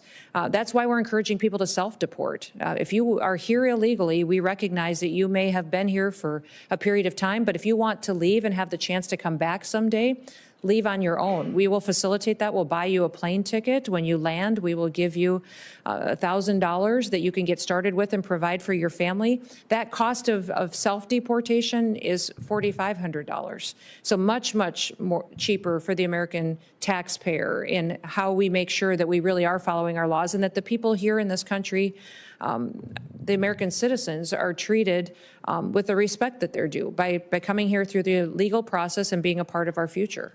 Yeah, and I think it's just important, and I hope my colleagues, especially on the other side of the aisle, I look at Senator Gallego, whose family came here from another country, his mom from Colombia, his dad from Mexico, that we honor and respect those of us like myself, my 5 brothers, my sister, my mom and dad, that followed the legal process, which, by the way, is hard. It's a privilege to come to America. It's not easy. You have to go through a process. But over the last 4 years, what we did is we made it so that if you hired a drug cartel, brought you to the border, and then raised your hand when you got to the Border Patrol and said asylum or asilo, that got you a free ticket into the country, free housing, free health care, free education, to the detriment of Americans. And I think that should be something we unite about. And Senator Fetterman talked about asylum seekers. Those are not asylum seekers. They're people who want a better life. They're economic migrants. We empathize for them, but we have to have a process that we honor the people who are following the rules. So, for example, the Afghanis that he's talking about, well, they have to wait in line behind millions of fake asylum claims. And I think we have to once and for all acknowledge that that's not the case. I was proud to introduce something called the Rules Act. Unfortunately, the Democrats blocked that very common sense bill, which would have said, hey, if you come across our border illegally and claim asylum, you can't claim asylum at an undesignated port of entry. You're immediately returned. That's something that's common sense. I want to ask you a few other just technical questions. We're going to do another round in just a few minutes. Okay. Do you mind if I just ask one quick question? One quick question. Okay. I want to just encourage you to continue to do what you're doing, which is to enforce the law, which is that the agencies within DHS purchase products in the United States of America. So I applaud you for doing that. Yeah. Yes, thank you for that. Senator Gallego. Thank you, Mr. Chair. Thank you, Secretary Noem, for attendance today. Let me start by also agreeing with Senator Moreno on some things, and I think it is positive the Trump administration has provided stronger border security to keep illegal border crossings as close to zero as possible. We definitely have seen that in Arizona. My concern is that it's not sustainable. It's expensive. And that's why I recently released a common sense border security that would make it sustainable and would actually deliver long-term solutions. But let me get to my first question. Your department is overspending right now. It's on track to run out of money again by mid-July to support a mass deportation campaign that can't be afforded. At the same time, though, you recently requested a $50 million allotment for a private Gulfstream jet. That's $50 million of taxpayer money to subsidize some of your national tours that you've been going on. Meanwhile, Republicans are about to kick another 13 million people off Medicaid to fund taxes for the rich on the backs of some working class Americans. So how can you justify spending millions, 50 million, on a jet while your department is definitely overspending and Republicans in Congress are about to strip also health care from millions of Americans? Well, Senator, thank you for the question. We are spending our dollars appropriately and will be on budget. When your reference to the airframe that was the requested dollars were put in for, that's for the Coast Guard. It's to replace an existing jet that is over 20 years old and is beyond its usable hours. And the Coast Guard for many, many years has been neglected and has many airframe that have been grounded because they can't even be maintained anymore. The suppliers that give us parts and repairs and maintenance for them have said that they'll no longer support that kind of a mission. We have cutters that haven't been completed, that haven't been deployed out across the world. And then we also, beyond that, are asking for a request to build out the number of Coast Guard members that we need in place. We're asking for 15,000 more to complete the missions that are going forward. Are you going to have access to that $50 million Gulfstream jet that the Coast Guard is going to supply? The Coast Guard will use that jet exactly how it uses the jets that it has today, exactly in the same manner that it uses the ones that it has in place today. So would you consistently be using it to travel? I don't know if I would use that one or if I would use the other one. I have no idea. But I do spend time out there with our components, making sure that they are know that they have a secretary that's engaged with them, that's visiting with them, seeing what their needs are. No, sir, they're not photos. They've meant the world to the individuals at the Department of Homeland Security. They have meant the world to our ICE agents, our border agents, when they ask me to be out there with them so they know what their lives are like. Talking to some law enforcement, besides those under DHS, we've also seen some law enforcement that have been pulled away from investigations, such as child porn, sex trafficking. We've had some agents pulled in that were doing investigations on bank fraud that are now, provisional ICE agents. And I think creating and making them do this type of work is also making us more and more dangerous, since they're not actually doing this long-term investigation. On the other hand, I have talked to some border chiefs and sheriffs repeatedly, and they've been highlighting the danger associated with cartels targeting teenagers in border communities through social media apps and recruiting them to participate in smuggling operations. And one of the bills I introduced with several colleagues here, actually, is the Combating Cartels on Social Media Act, which will help DHS counter this threat. Arizona communities cannot wait for the legislative process to play out on this. What is DHS doing to solve this problem and help keep American children and communities safe from cartel criminal activity and recruitment too? Well, that is the problem that we have. With the longer that they're here, the more established they become and the more they recruit individuals who may live in this country, U.S. citizens, or even our kids, to be a part of some their of them are operations. actually on the other side too. It's both sides. What do you mean on their side? Some of the cartels are using social media on, let's say, Mexico, yes, wherever. Yes, definitely they are. So it's back and forth. Yes, they definitely are. But they also are infiltrating our country still by recruiting our children to be a part of their networks. That's the problem. Yeah.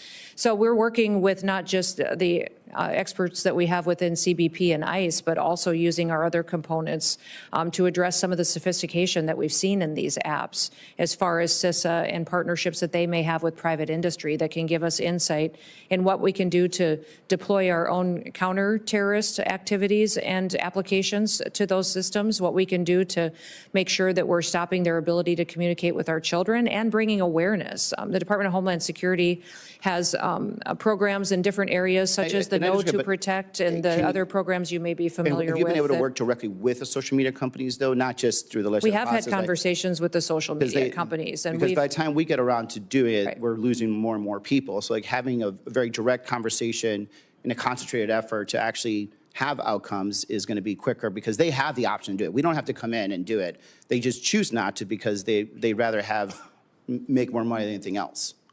Well, that may be, but I found them very willing to come to the table. I've had myself spent dozens of hours with them, and my team has spent hundreds of hours visiting with them on what we can do to be much more proactive. So they've got some solutions that we can pursue. We'll be coming to you with some of those ideas, but I think it's important that we use their knowledge of this way of communication and recruitment to help protect our children. Get back. Senator Ernst. Thank you, Mr. Chair. Secretary Noem, thank you very much for being here today. I truly appreciate it. During your confirmation process, I had shared a story with you, and it was a heartbreaking story about one of my constituents, Sarah Root. Mm-hmm. Sarah was killed by an illegal immigrant that was drunk driving with 3 times the blood alcohol content of the legal limit. 3 times over the limit.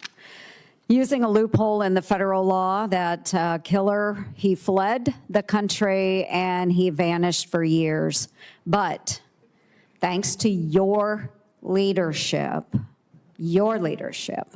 and the work of many of the brave men and women of DHS and the State Department, Sarah's killer was arrested in Honduras in a matter of days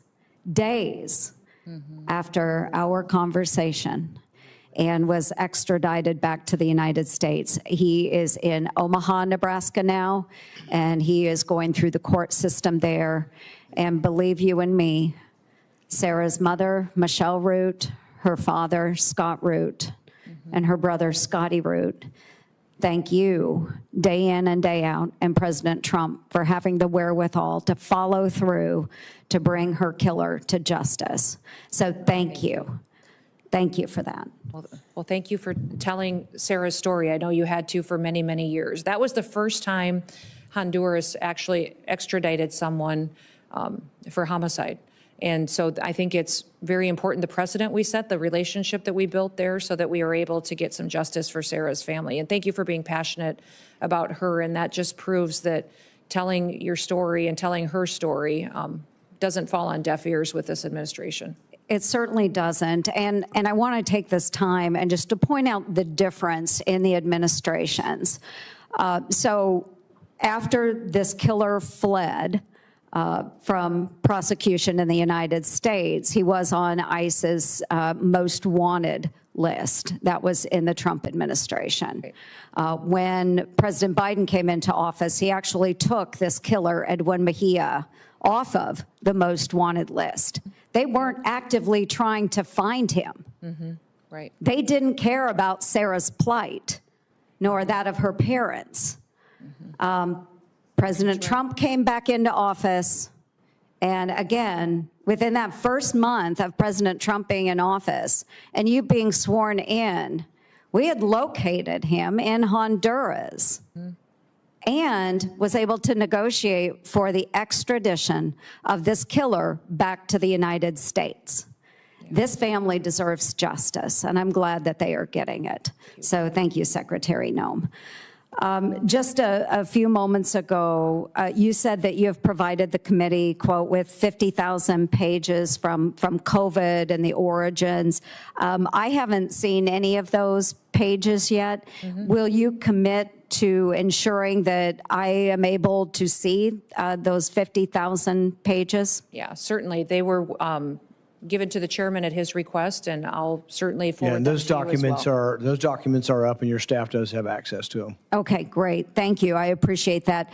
I know that the Biden administration had blocked us from seeing that information. So I think it's really, really important that those of us on the committee that have pursued the origins of COVID have the opportunity to review those documents.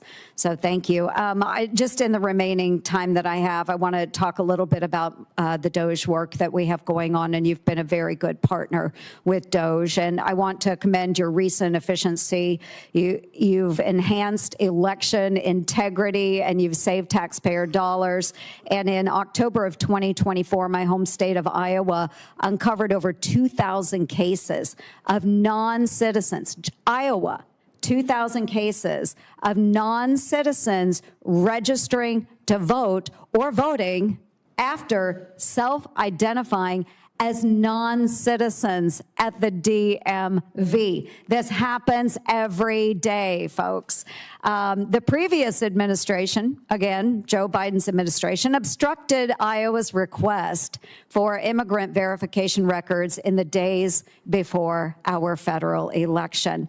This is unacceptable, and I'm grateful that you tackled this issue immediately. Some people may say 2,000 people, no big deal, but I will remind you that in one of our congressional districts, in the case of Marionette Miller Meeks, who's now a congresswoman, she won her race by six votes. It matters. Thank you, Secretary Noem, for doing the right thing, and I yield. Thank you. Thank you. We're going to try to do a quick round of 5 minutes one more time. I'm going to gavel at 5 minutes so the secretary knows, everybody knows that's the end. We're going to try to move on to the next person to get you out of here. We talked a little bit about the wall earlier. The administration has asked for $46.5 billion for the wall. The border on the Mexican border is about 1,950 miles. We've fenced or walled about 700 of it. That leaves about 1,200 miles. There's 200 or 300 miles of it that probably never going to have a fence on. It's mountainous or just impossible to fence or wall. So I would say realistically, you got under 1,000. But let's just say there's 1,000. You really want to wall on 1,000.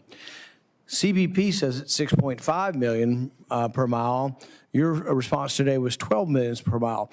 That means $12 billion for 1,000 miles. We're off here by a factor of 3 or 4 with 46 billion. Where's the rest of the 46 billion? The administration says they want 46 billion for a wall. You could pave all of it and still have, 34 billion left over. What's the 34 billion going for? Yeah, Senator, thank you for the question. We do have 702 miles of wall today. 598 of that are steel. The rest of that is temporary that's in place. Since the president's been in office, over 70 miles has been erected. We have 11 contracts that have gone out and allocated. We also have 5 more that are pending. Based on the dollars that have been requested, it's not just the infrastructure that would be built that would be the actual wall construction. It would be also surveillance equipment. The number's way off. 1,000. You could do 1,000 miles for 12 billion. You're asking for 46 billion. So I'm one who's not impressed and would have to see more detail as to where the rest of the money goes. We can't just throw $30 billion out there and say things cost a lot. I agree. We'll get you the specifics on that. With regard to the drones and all the preparatory work that DHS does and the government does for the NFL and for FIFA, does the NFL pay DHS for the work you do? Boy, not to my knowledge. I will. Well, I mean, here's my point. The NFL makes billions of dollars. We're $2 trillion in the hole. I don't care if government shares their technology and government helps out the World Cup. They ought to pay. Yeah, People are paying hundreds of dollars for tickets. I mean, thousands of dollars for the NFL, for Super Bowl and things. They're also paying for FIFA. And so these people ought to pay. And so I'm one holding up these authorizations, and I'll let them go forward. But I want people to pay. I mean, it's ridiculous that the average taxpayer who could never afford to go to an NFL Super Bowl has got to pay for their security. Should the government help? If we have technology they don't, perhaps. But they ought to pay. So NFL, FIFA, I think they all ought to pay. And we'll be insisting on trying to put language in that. If you're a for-profit entity and the government's helping you, you ought to pay for it. With regard to TSA Quiet Skies and Tulsi Gabbard situation, I suspect there are going to be other people that were caught up in this thing as well. I'm horrified by the idea that we took a former congresswoman and we're surveilling her and riding on jets with her. There was another story of an air marshal whose wife, might have been at January 6th or something, and now we're, have air marshals following another air marshal or his wife. So I want to hear the whole story of what happened. I want to hear that people have been let go, that they're no longer doing this. If there were abuses of Tulsi Gabbard's liberties, I want to hear from that. But I want repercussions to come from this. And I think you've said something's coming. Please let us know, and let us know how the program the destruction of civil liberties can be minimized. I frankly probably have trouble with the whole program, but let's see if there's some way. But we need significant reform. If it needs legislation, please come to us with that. Thank you for your testimony today. Thank you. Thank you again, Secretary Noem, for being here. I just want to follow up briefly with Chairman Paul's questions about the cost of the wall, the billions of dollars that are going to be put forward. We do have to have accurate numbers so that we could look at that for funding it. But I would hope you also take a look at all of the cost of a wall, because there are a lot of other secondary kinds of defenses you have to put forward. I was at the wall. I've been with security folks. They tell me that a lot of the cartels have designed very sophisticated technologies to get over the wall. They're called ladders and they're called ropes. So a wall doesn't really do the job if there's not a lot of other background technologies there. So you just can't put out a cost for the wall. That's money that's not going to be as effective without everything else. So let's have a discussion about that. For the first time in U.S. history, the federal government at the direction of President Trump, is moving immigrants apprehended and detained in the United States on civil immigration charges to Naval Station at Guantanamo Bay, which I know you're very familiar with. In March, I traveled to Guantanamo Bay with several colleagues to have a firsthand examination of the detention operations underway. And I certainly have serious concerns about the cost involved there. To date, can you tell us the total cost for detaining individuals at Guantanamo Bay?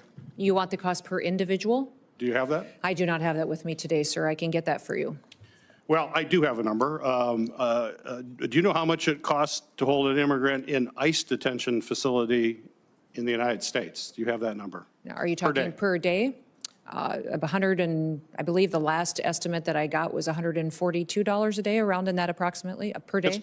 Yeah, but it's close to what I'm understanding. I understand it's $165 per day, so it's in the range. I'm still waiting for detailed financial information from this administration from my time to Guantanamo Bay. In fact, a letter with Ranking Member, or Chairman Paul and the Ranking Member together, we wanted more information on the costs there. When I was there, the 2-month cost estimate for operations was $43 million when we were down there talking to the officials there. And that does not include transportation to and from the island. We find that people are sent to the island and then they're sent back to the United States again before they're sent out. I'm not sure why we have all those costs. We have plenty of ICE facilities to keep them here. Why you have to send them there and back. And on the day that I visited, there were 87 people in custody.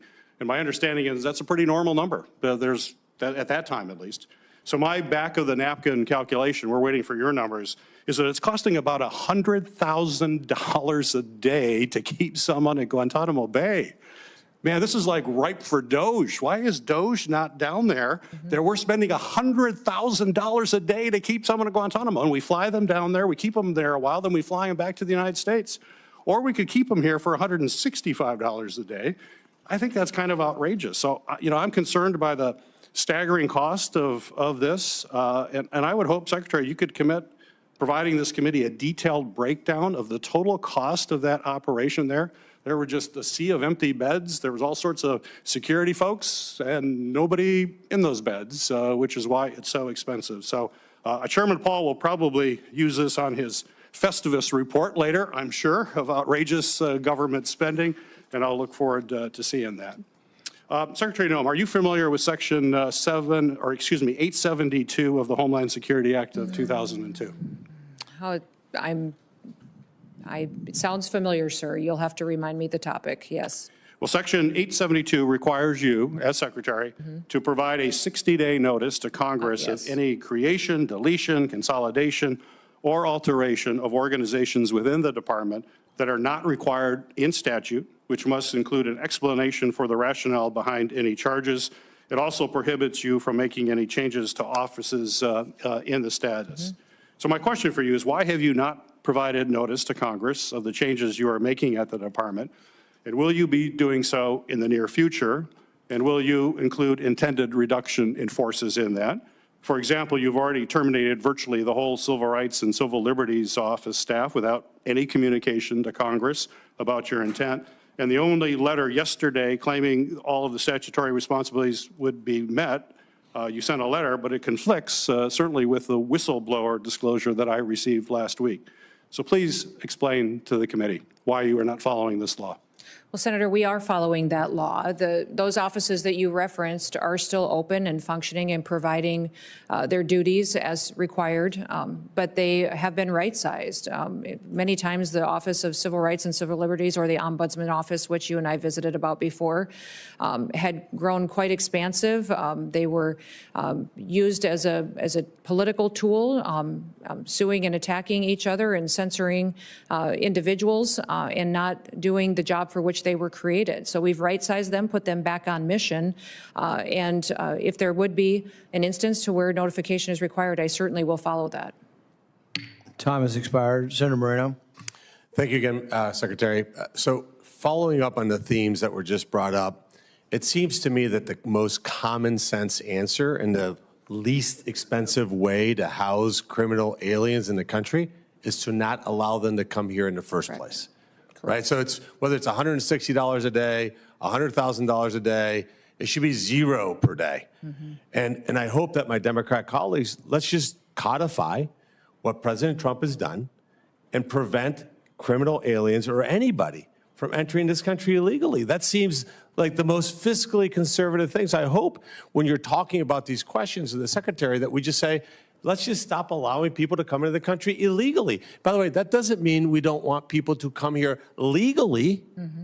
That's the hypocrisy I just don't understand. When you're decrying the cost of housing criminal aliens, but you turned a blind eye when we had 10 million people come into this country illegally.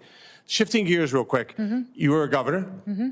Would it surprise you to learn that you're rated one of the top 5 most fiscally conservative, frugal governors in America last year? No, it wouldn't surprise me. I worked hard at making sure we were accountable to our taxpayers. So you are going to commit, and I think it'd be obvious, that when you are appropriated money through the reconciliation process to help you do what you need to do, that you're going to be as fiscally prudent with that money, correct? That is correct. All right, so let's talk about what they need. Certainly there's a wall, but wall by itself, to Senator Peters' point, doesn't accomplish the mission. There's all kinds of advanced technology. I was visiting Anderle.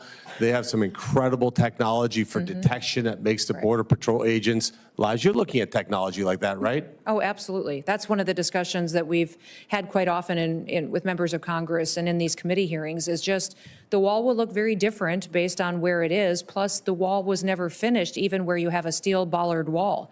Many times they erected the steel bollard wall, but didn't build out the technology to support it and to keep individuals from throwing ladders and ropes over them. There's a whole system that was designed to operate together. And even when the wall was built, President Trump was never given the opportunity to complete the system that would actually secure it much better than just simple infrastructure. Sure. So physical barrier, tunnel detections. Yes. Technology, surveillance. and some of these technologies can determine the difference between an animal and a human, can direct Border Patrol agents safely, let them know what to expect when they're there. So those are all the technologies. Let's talk about another part of what I would call the wall, which is the human element. How was the morale of the Border Patrol agents when you got there? When you took over day one and you visited them, kind of describe briefly what that was like. Well, they were very discouraged. If you remember, many of us I think as you're being kind of governors discouraged. they were not allowed to do their jobs. They hired on to Border Patrol and ICE. I would say it's the same story to do a job, and they weren't allowed to do that by the last administration. So now they're. So there's recruitment challenges. Oh, absolutely. There was, but not anymore. I mean, Border Patrol has a dramatic increase. We have to make sure we pay them properly. That's correct. So that's part of the money, right, that we have raises for them. Near and dear to my heart is the automobiles that they use there. Describe the insanity of the kinds of vehicles that Biden and Mayorkas was giving. These are the most rugged terrains in America, boulders and rocks and hills. And they were sending F-150s out there with 17-inch wheels. And how many of the fleet was down just because of total and complete inability to accomplish the mission? At times, it was upwards to 30 to 40% of the fleet just was unusable, not able to be maintained. Times the percentage would increase based on the conditions to which they were deployed as well. And I know you and I have talked about this, but I just want to reinforce it on the record. We have a great company that builds cars in Ohio called Jeep. They make a Gladiator that would put giant tires and wheels on a car, and they would be an amazing Border Patrol agent. And I think even our chairman would love to see new automobiles so that the Border Patrol agents can do their job. And that's certainly part of the funding. Would that be something that you look at? Yes, it's something that we need to address. We have to, in order for them to do their jobs, they have to have the right equipment. Last question, is there anything else that we might not have asked you that you think is important for this committee to know?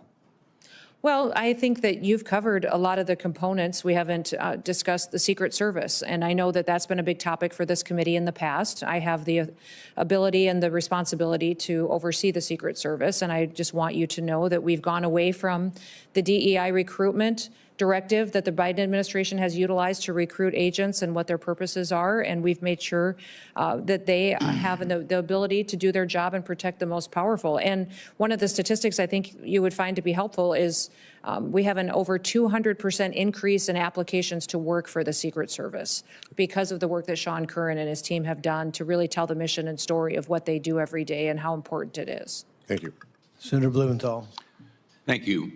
Secretary Noem, on May 5th, the Customs and Border Patrol, Border Protection, CBP, quietly rescinded, I'm not sure it's even been reported, their, quote, processing of pregnant and postpartum non-citizens and infants, end quote, policy, which was issued on January 28th, 2022, citing it as, quote, obsolete or misaligned with current agency guidance and immigration enforcement policies.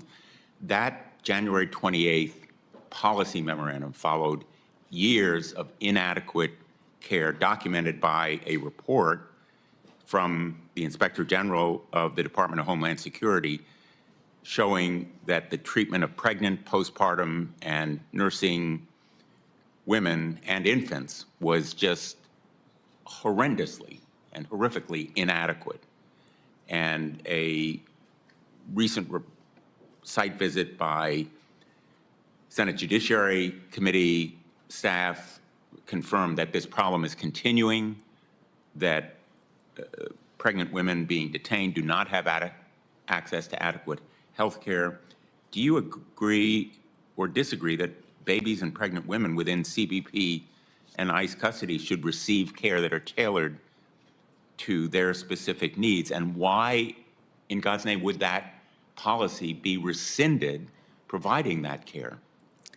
Well, Senator, I will look at the specifics of that policy and what was changed as of May 5th. I would say that everybody that's incarcerated or is brought into custody and is in a detention center is receiving appropriate care, and that we are making accommodations for individuals that have different physical but as a matter of situations fact, or it's pregnancy. not happening. And so I will look at the specific policies as to why one of the requirements may have been changed or adapted. If you have a specific to point out, that would be fantastic. You don't know about this policy? I do know about the policy change, but I've looked at the guidelines of how we handle individuals that are pregnancy. You do know about the policy change. How could you allow it to happen? Well, sir, what are you finding wrong with what we do with individuals who are pregnant that are in our detention centers? Is there concerns I should be addressing? Women who are pregnant or who have just had a child and their infant babies are not receiving adequate medical care. Everybody receives medical care. Concerned? Everybody receives medical care that is in our custody, and even if they are going to be returned, even if they're going to be returned back to their home country, we are making sure that they have medical care in their home country before they are sent there. So that is something that we do very diligently, is to make sure that anybody who has a medical issue, a concern, something that needs to be addressed is taken care of in those detention centers. What you are telling me right now is factually untrue. No, it's actually more important, you permitted a policy to be rescinded that provides for adequate care because it was, quote, obsolete or misaligned with your agency's guidance and immigration enforcement priorities.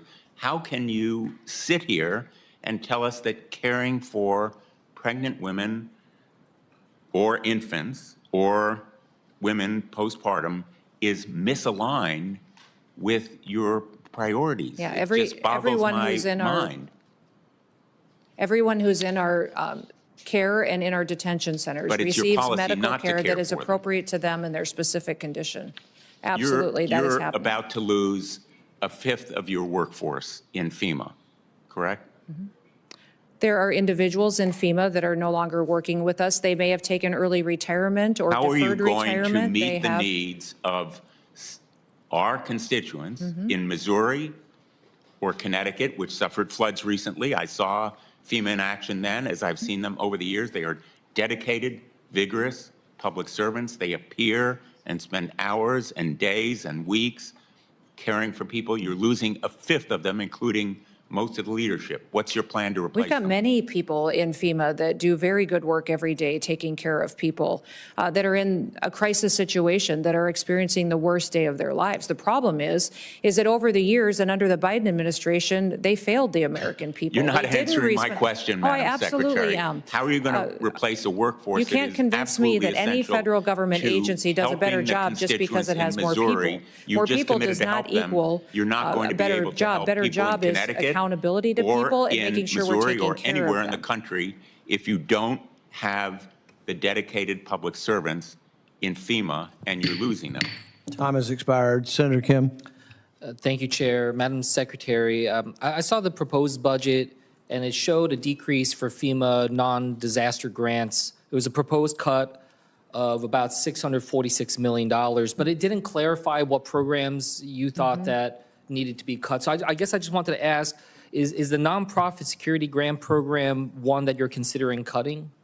Well, we're having discussions with the White House on grants that will be continued in the future. The president firmly believes that FEMA needs to be eliminated as the way it stands today, that it needs to be reformed, and that states and local governments should do emergency response with the support of the federal government. So he believes it shouldn't be in the long-term recovery, 20 years later, still waiting to make claims to go out. And many of the grant programs within FEMA were moved over into climate change priorities. They were moved over into building bike paths and shade infrastructure and planting trees, when really, if it is a disaster and if we need to mitigate something happening in the future, we should be building better roads and bridges and putting in bigger culverts in areas that need to be addressed, not necessarily planting shade trees in parks with disaster recovery dollars. And that's what people need to remember is all of these dollars that come from these grants, many times they're pulling out of that disaster recovery fund. So I think this evaluation of every single grant is appropriate. Many of them, after they're evaluated and are found to be appropriate, they're deployed. But that examination is something I take very seriously that I need to do to make sure it's on task for why that grant was established. Look, I'll just say point blank, I think the answer should have been a clear no. And I think that there's very strong bipartisanship here in Congress, especially in the Senate, to protect the nonprofit security grant program. It's literally the best tool that people in New Jersey are telling me is needed to be able to counter anti-Semitism. You know, I can't tell you the number of synagogues and temples that are lined up to try to get this type of funding. In fact, you know, given the rise of anti-Semitism that we have in our country right now, you know, we should be surging resources, not cutting. So, you know, I would hope that you'd have a more declarative no in that vein. And because, you know, I'll be honest with you, I've been trying to see if we can dramatically increase funding to the nonprofit security grant program to try to fight this scourge of anti-Semitism. So I guess I just want to ask you, would you be open to supporting an increase in funding to the nonprofit security grant program if I'm able to work with some of my colleagues to be able to do that? We definitely have seen the value in that program and are willing to discuss this with you. What I would say is that we have to do an evaluation to make sure those dollars are going to the appropriate entities that they were intended. So they have been very important for many different people in different communities, and I recognize that. This evaluation and work with you on how that program can be improved will be very important. Well, look, I want to engage with you on this further because when we're hearing this language about abolishing FEMA and whatnot, you know, one of the elements that people have raised most concerns about is what does that mean for the nonprofit security grant program? So I really do urge you to work with me and this committee to have a declarative stance on that so people, especially those concerned about anti-Semitism, can have clarity on what comes next. You did raise the FEMA Review Council, which you said is going to be meeting for the first time today. I just wanted to see, because we've talked about this before, about what comes next. I wanted to see if you would commit to working with this committee and hearing our perspectives as part of the council's work and giving us an opportunity to engage before the committee concludes their work and finalizes recommendations. Is that something you can commit to? Yes, absolutely. There are several things that FEMA does that need your input, statutory requirements. This is a reform process that most certainly will include you in this committee. Yeah, that's something I know we talked about before you were confirmed, and I hope we can follow up on that because I think it's incredibly important. Everyone here recognizes that reforms are needed. Right. But now the question is just how it is situated, and I certainly have some thoughts I want to reflect from the folks in New Jersey. As mentioned earlier, hurricane season is upon us. Do you have a sense of when the White House is going to announce a full nominee for FEMA administrator? It should be soon, but I'm not going to put a time frame on President Trump and his administration. We want to have confidence that we have the leadership in place to be able to do this. The last thing I'll just say. We do have a leader in place, and I can connect you with him as well. I'm sure Well, I'll make sure we follow is up, the but acting it'd be good to director. have that formal nomination. The last thing, and maybe we'll just do this in a QFR, but there has been reports of cuts to the national database tracking domestic terrorism. DHS cutted the funding. I just wanted to ask, is that correct? And is there any way that you could reconsider that and see if we can make sure we're tracking domestic terrorism rise in the country? I can follow up with you on that and get you that information. Okay, thank you, Secretary.